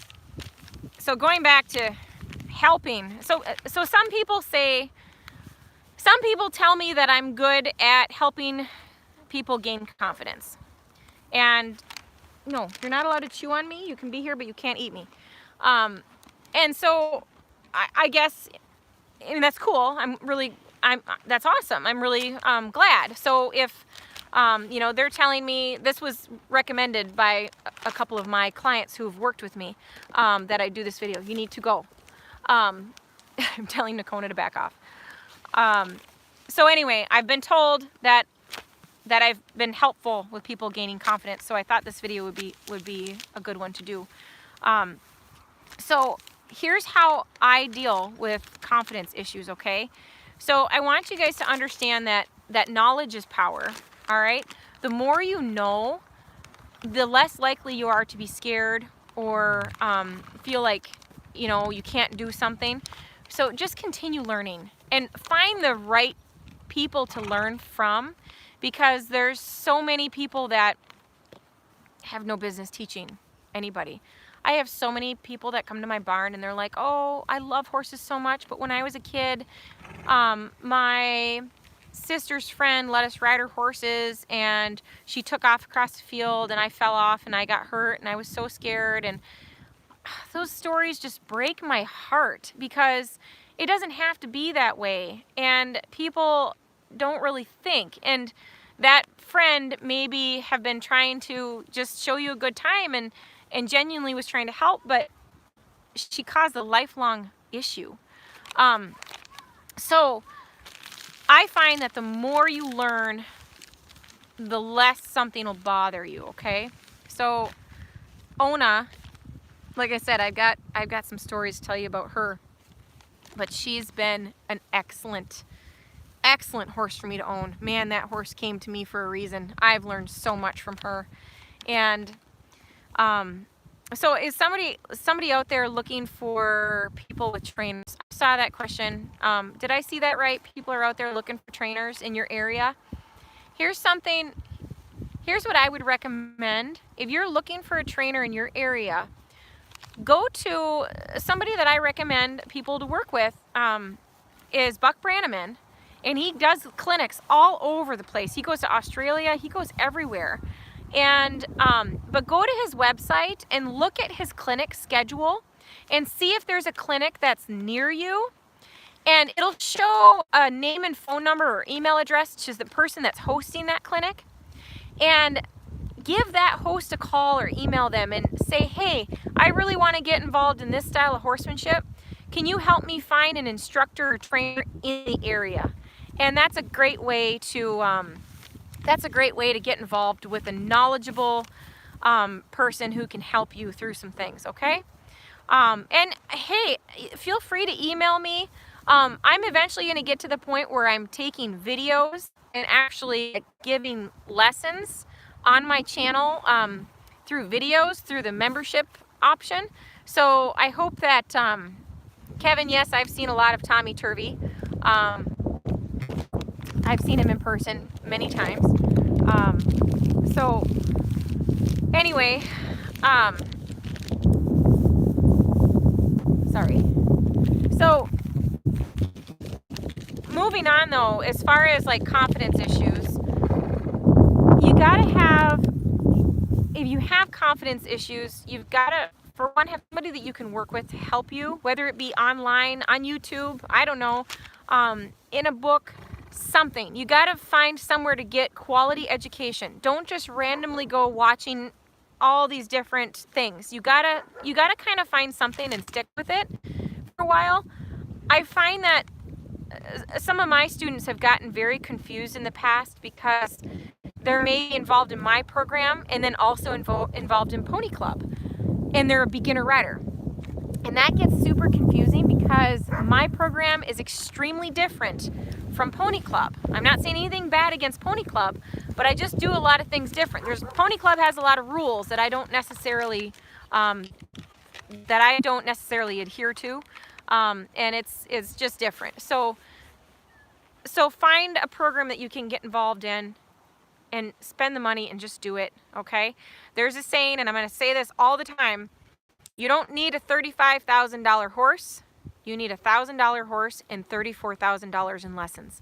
And you know what? You need to spend the $34,000 on lessons before you buy the $1,000 horse or any horse, okay? That's really, really important. Knowledge is key here, guys. So, all right, so on my notes, next thing about that is there's kind of, hold on, I got to read here for a second. Yeah, the more you know, the less you'll be afraid. Now, I kind of look at it as there's 4 steps to knowledge. And this doesn't necessarily apply in this order to everybody, and some people never go through any of these steps. But I look at it as I've got, there's a lot of different types of people, and everybody learns differently. And, you know, a lot of times when somebody knows nothing, and for me, like I said, I mostly work with kids in my barn. I do have a lot of adults, but I mostly work with kids.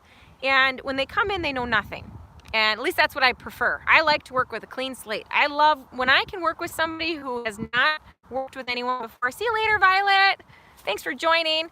I'll make sure you get some Miss Kitty time maybe tomorrow, okay? So I really, really love to work with somebody who hasn't had any experience so far, because I can start them fresh in the way that I feel is the right way for them to start, and not have any issues, okay? So at first you come into a program and you know nothing and you're fearless, okay? I got a lot of kids in my barn, they know nothing and they're fearless, and that's really a fun way to start out. But then a lot of times, once they get a little bit of experience, they think they know everything. And oh my gosh, you go to horse shows and you'll see it. Go to a horse show sometime, guys, and you can pick it all out. You can pick out the knows nothing and fearless, and then they got a little bit of experience and they know everything. And then you maybe have some experiences, and I'm talking from my own self, okay? This is me. This is how I did it. And then, so my whole teenage years, I knew everything. Everything. You couldn't tell me nothing. Nothing.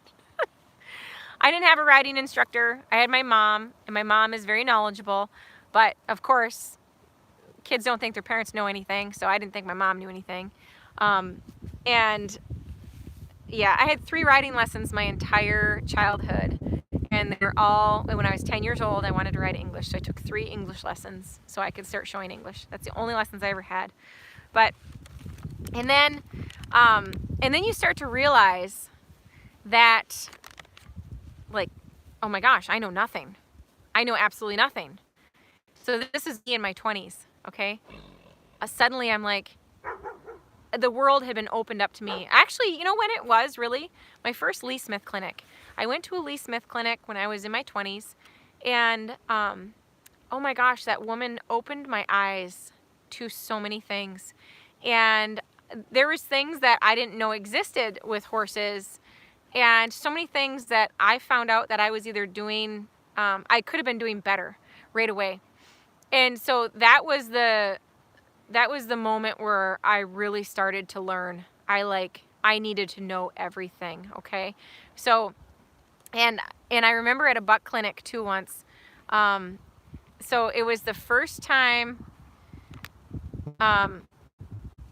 this was my second buck clinic. The very first clinic I rode in a buck Brannaman, actually was the day I found out I was pregnant with Bodie. That's a whole nother video. That's a good story.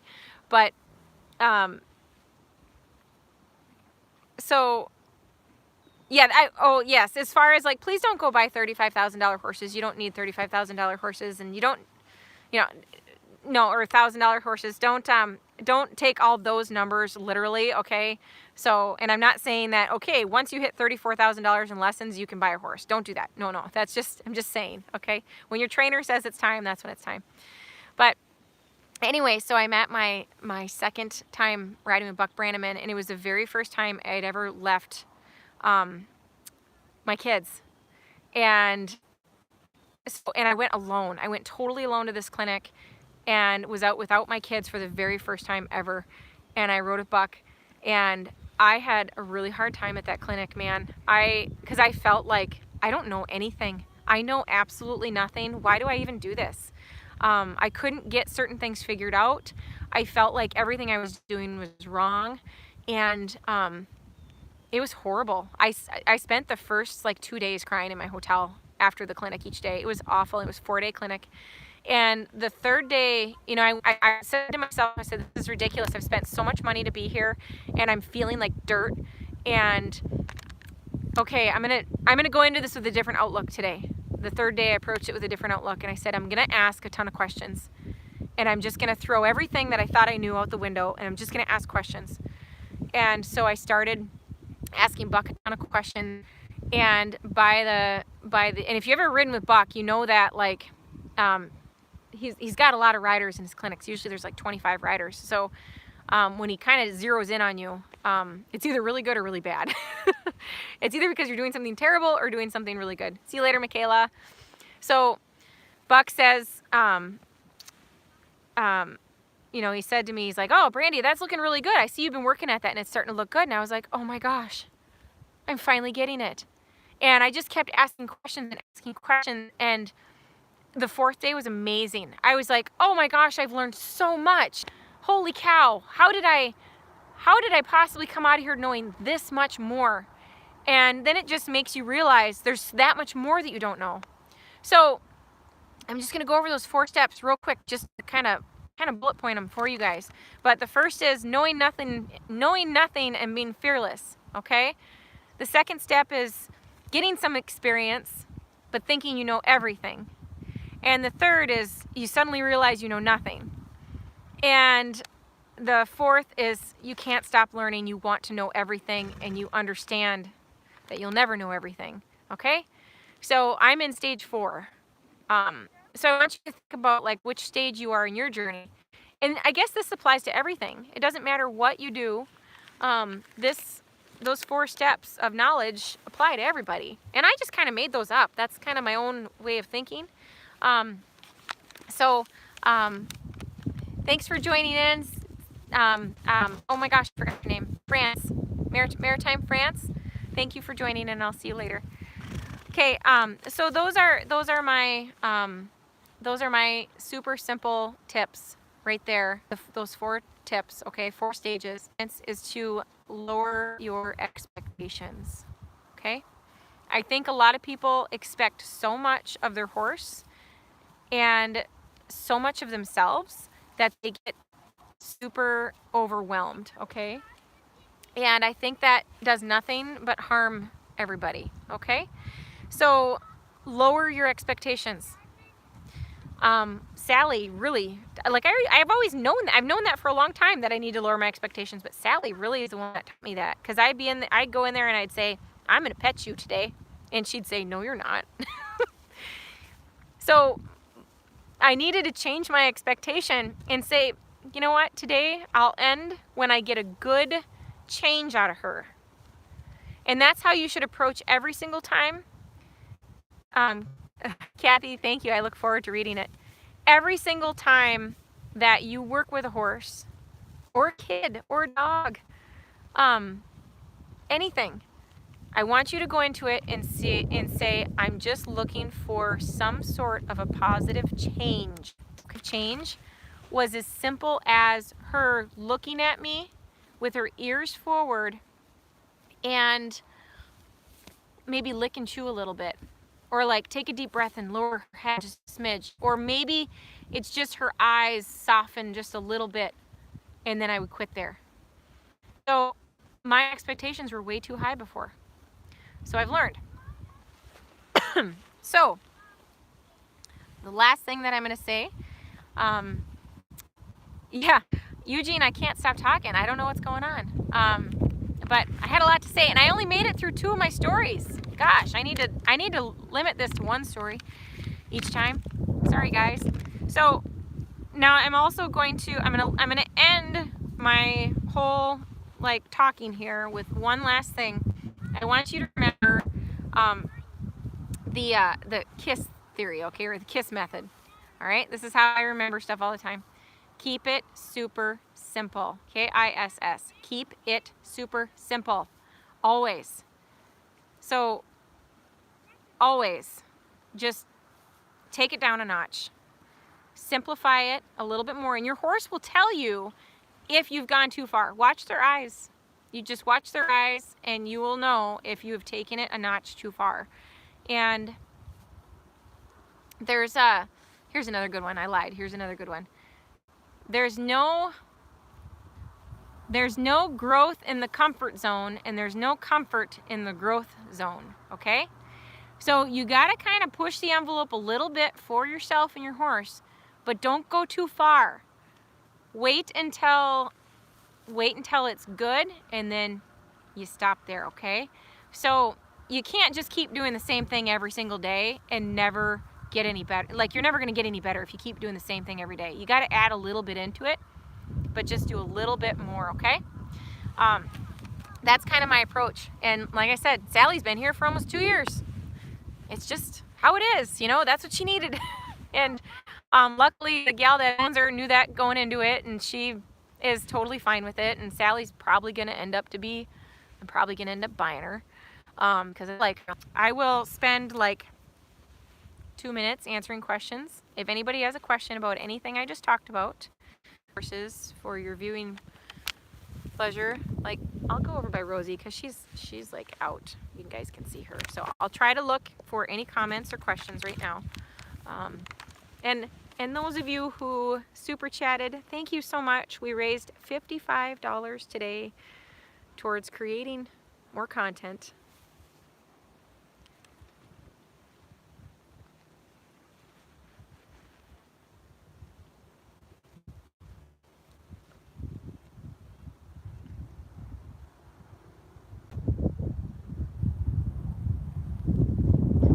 Nothing like a warm pile of dirt to lay in. That's actually a pile of horse poop.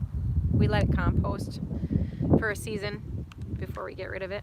So, yep, we're at $55 today. Thank you guys so much for your super chats. I appreciate it so much. You really are helping me. You have no idea, as far as making good quality content. Yeah, it's a manure nap. Rosie's taking a manure nap. I'm missing a couple horses. Go over here. Take you over. The kids will want to say hi. Look at Petra is having a conversation. Hi, Mary. Thank you. Hey guys, do you want to say hi? Don't do that. It's gross. Ow. No, Stella. Ow. What? Kids, dog. Petra hanging out watching them. Very entertained.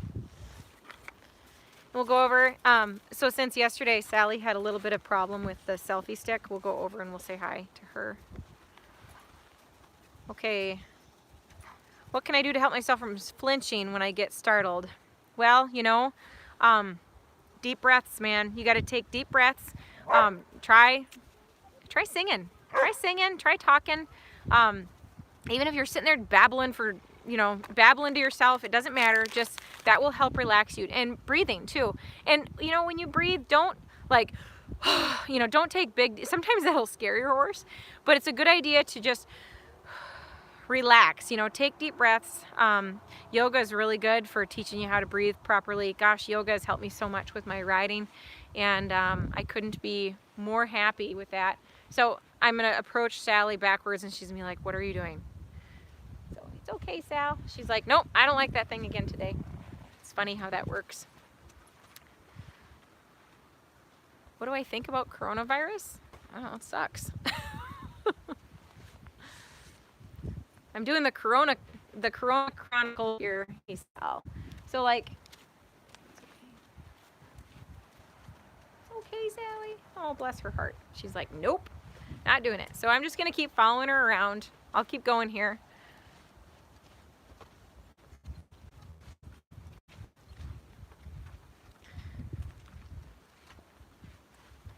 So as Sally's walking away from me, I'm just following her around in the pasture. So you guys are just gonna come along with me for this part. This is good for her. And I'm gonna make it a point to just do this often. So she gets used to me walking around with this stick because she's like, I don't know what that is. And my attention is different too. Animals understand when your attention is divided, okay? Hence the barking dog. The barking dog understands that my focus is not on her.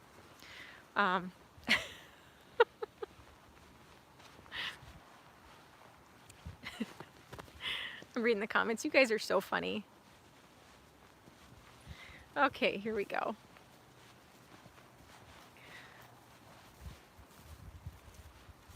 So this whole time I'm just following Sally around. And Manzer's like, pick me, pick me.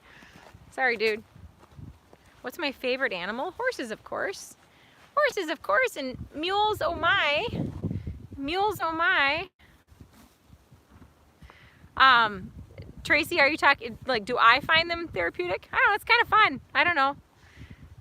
I think I like this. I think I like doing these live videos. I think I'll get better at them the more I do. And I'll get better, I think, about,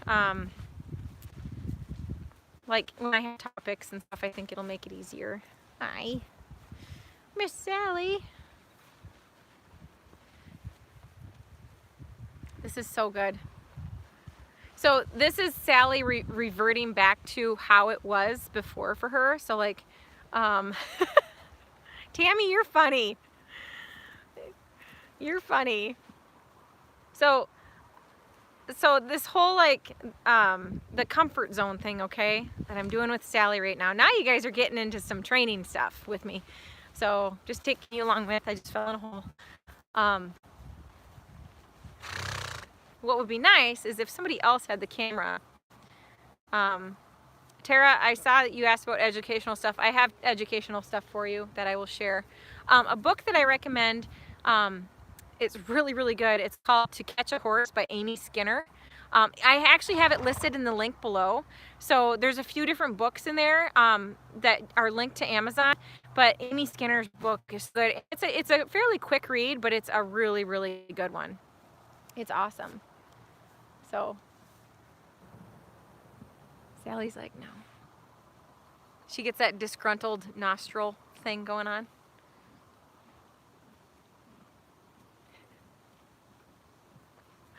Oh. Yeah, Stella could carry the camera. You guys would all get sick because she bobbles around so much. Same with my daughter. Just following Sally. I wish I had a, this is one time where I do it with a treat in my pocket because since she's not wanting me near her with this, it'd be good to give her a treat once I do get to her.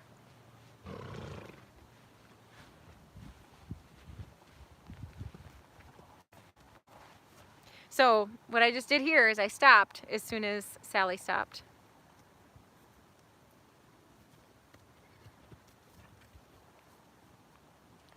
Good girl. And now, before she decides she's gonna leave, I stop my feet, okay? So I don't wanna stop my feet. Yeah, this is her dynamics up close and personal for sure. Sally knows I'm coming to her, but she's really weird about like objects. Kevin, I have a GoPro camera, but it's it's complicated for me to make videos with it. So, and it dies all the time.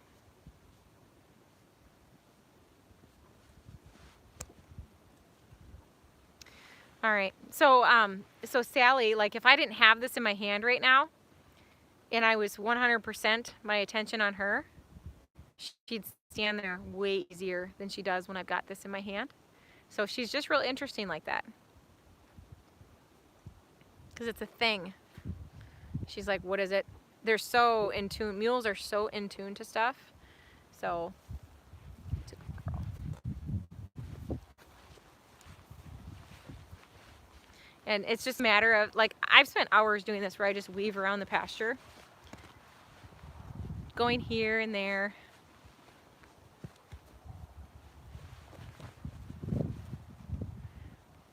I wish I could set this down somewhere so you guys could see.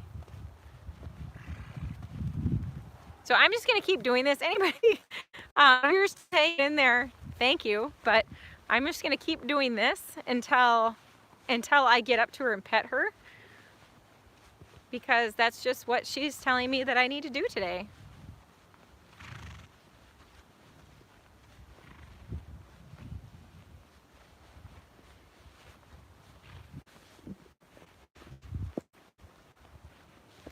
I'm gonna turn it around.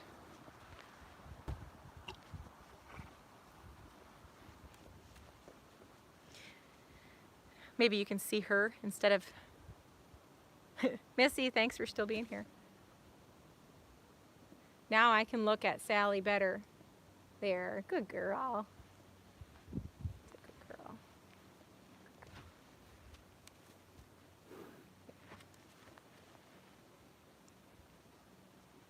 Hope you guys can see her.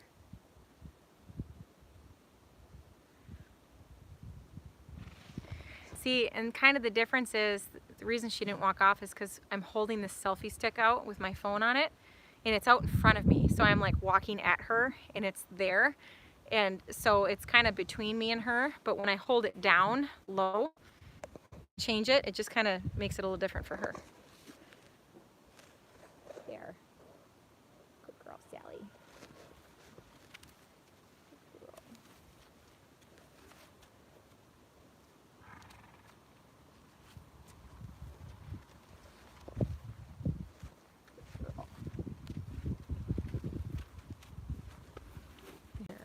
Nice job. Yeah. It's a good girl. Sorry.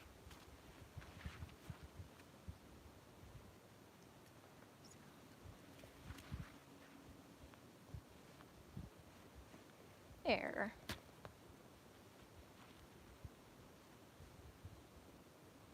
Now she's like, okay, fine. She's like, I don't like that thing though. She's like, that thing's scary.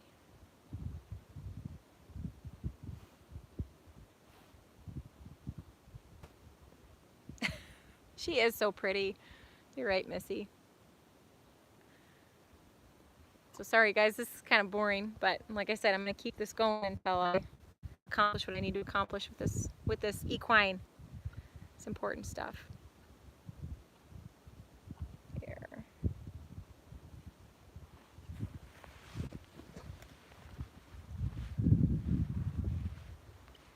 I just watch her. It's fun to watch them think afterwards. It's pretty cool. She's like, and those ears just kind of go everywhere. Well, good, Debbie. I'm glad you don't mind watching Sally.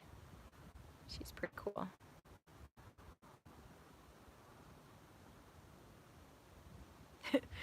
Kevin, it's funny you say kiss Sally. Oh my gosh. So I'm like, I always kiss my horses on the muzzle. I can't help it. I do it all the time. And unless they got poop on their face. And so Sally, it took a long time for me to kiss her on the muzzle. She was just like, oh my gosh, you know, it'd scare her. It was so funny. But now she tolerates it. And I can hug her now too. I can wrap my arms around her and kind of even dangle from her a little bit. She's cool with it. Annabelle. Okay, here we go again. Here we go to Sally. See you later, Dakota. Hi, Petra. Petra comes up and just puts her chin in my hand. Goofball. Goofball. Okay, here we go. I know this thing is scary. So scary. And her eyes are just on it the whole time. She's just like, oh, what is that thing? What is that thing? There. And it's better, like when I approach her just kind of like matter of fact, it's way better than if I kind of do like the walking real slow. So I try, you know, when I'm holding this, I'm trying to walk, I'm trying to, for one, not like trip over all the frozen chunks of poo and everything else on the ground. But so I'm walking a little different too, and she senses that. They're so smart. These mules are so freaking smart. No, get out of my pocket. Get out of my pocket. Let me get. Dang it, she just ripped my whip. Okay, all right, so I walked away, and I'm gonna walk back over there again. Here we go.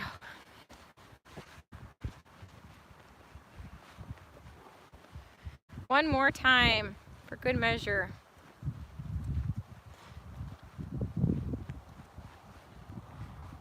Nice, Sal. Oh, girl.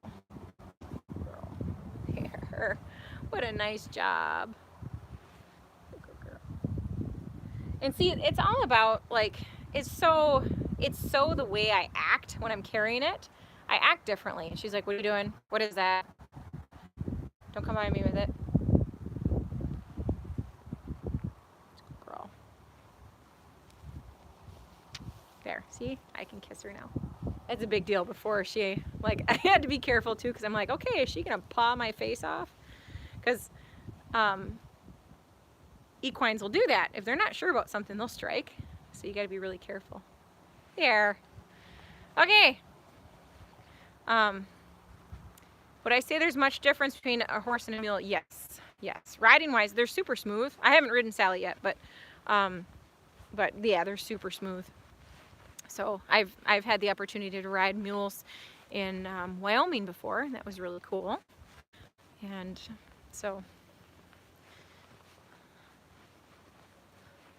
Rosie is out.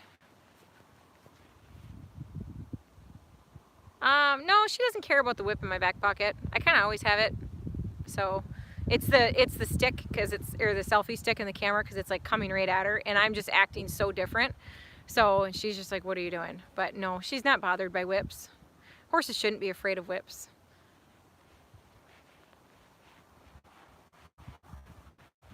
They should understand that they mean to move, but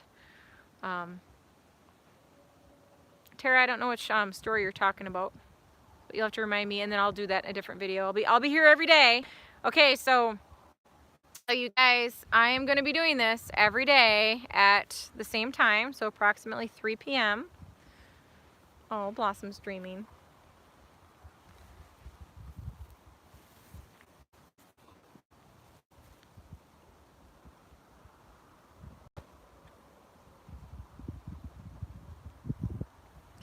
Worst thing about this time of year is they're all covered in poo. It's so much work to get them ready. There's Cinnamon. Hey Tara, let's go see Cinnamon. See if she'll sit here. Hey girl. Or if she'll get crabby with me. Oh, crabby.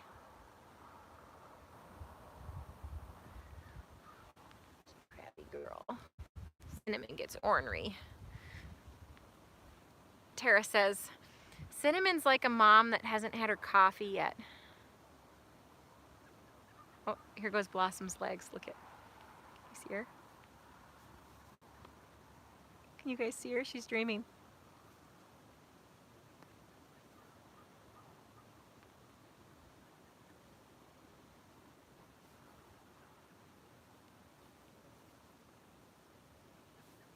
That's a good nap right there.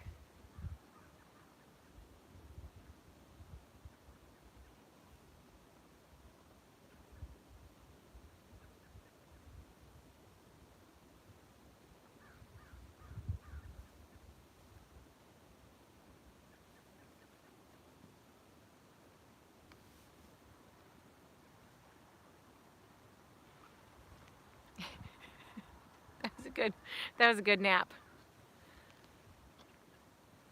And Cinnamon's like, I'd like to be napping. This lady, get off me. This is good for her. It's good for them to tolerate us.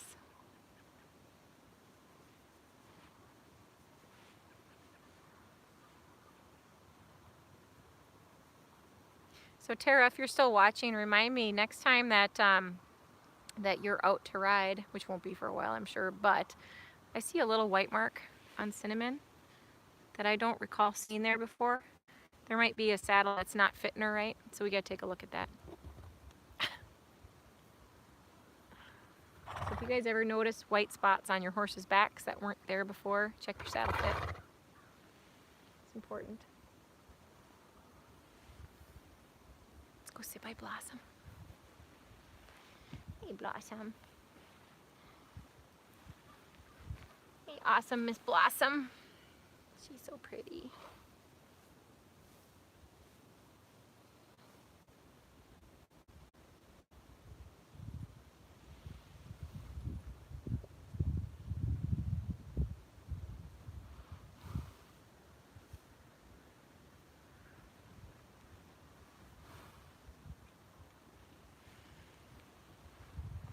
I'm gonna sit on Blossom too just because. I don't know if I ever have while she's laying down.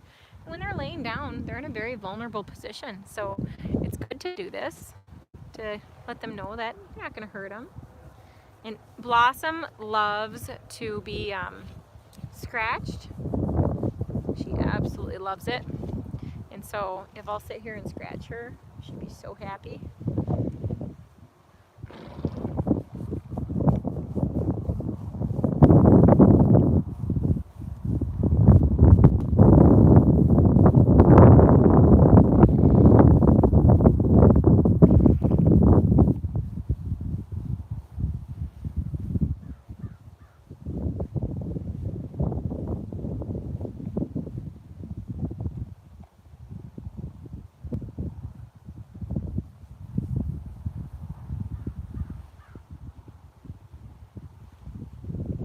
Okay, guys.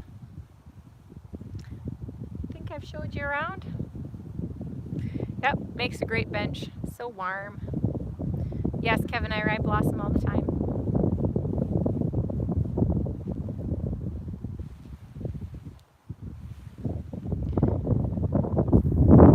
Yeah, their winter coat is pretty soft. Manzer's is, oh my gosh, his is so fluffy. I'll show you his.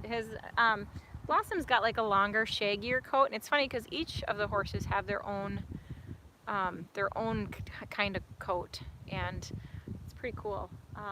Like Nika's has always been short and dense, and she really didn't, she's never really looked like she had a lot of winter coat.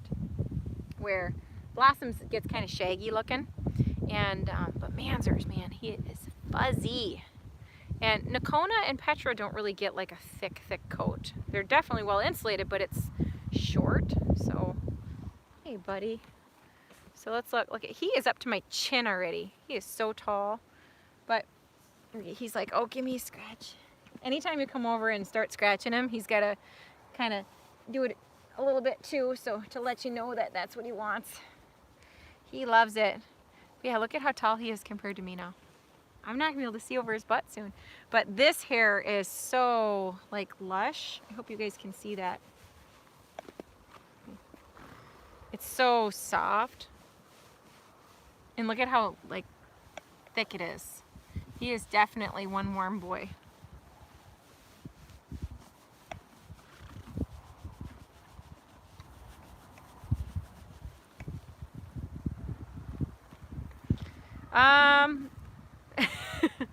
Am I doing another hairball challenge this year? I don't know. It depends on if I can get anybody out here. Okay. He's like, don't stop. He's such a love. Yeah, they really, you really don't notice how much hair they have until you start shedding them out. Like Manzer, the last couple nights I've been taking a shedding blade to him in the stall, and oh, he loves it when he eats his grain. This is awesome though. I love the fact that I've had my hands on him since he was just tiny. Like Onis from a great ranch, and but they don't handle their babies because, they have like 60 babies a year, and so they don't handle all of them, and that's fine. They don't have to be handled when they're young. I just like to. I really like to work with the babies. Look at, he's like, I'll lift my tail so you can get in there better. He's like, scratch me there. Yeah, baby. In just a couple minutes. I can be done now. My kids are like, when are you gonna be done with your video?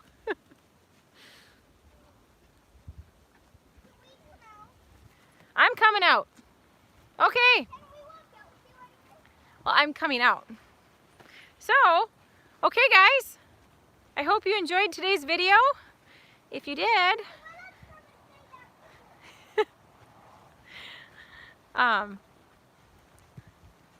my kids are like, wait, let us say that with you. Okay. Well, I hope you guys enjoy this. And I hope it, if anything, I just hope it helps. Like, I know a lot of you have barns that you go to and you can't go to them now because of all that's going on. And I hope this can kind of give you a little bit of that. Is the fence on? The fence is on, but it's not working. So my kids want to help me end the video here.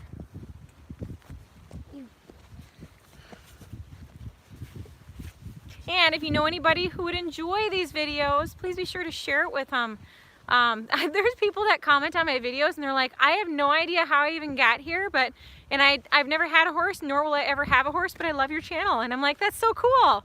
How cool is it to just, I don't know, to be able to reach people all over the world. It's pretty awesome. I love that. Okay, guys, you want to join in here? Here, people want to say hi to you. Say hi, Missy. Hi, Missy. Hi, Missy. Okay. Is Missy one of your friends? She's my friend on here. Yeah. All right, guys. Did you just lick me? That's gross. I just got licked. Ah, Did it go down? no, social distancing doesn't apply to children. Ew. So gross. That's so gross. Don't do it. Okay. All right, guys. Thank you so much. I'll see you tomorrow at 3 o'clock. See you later. Bye.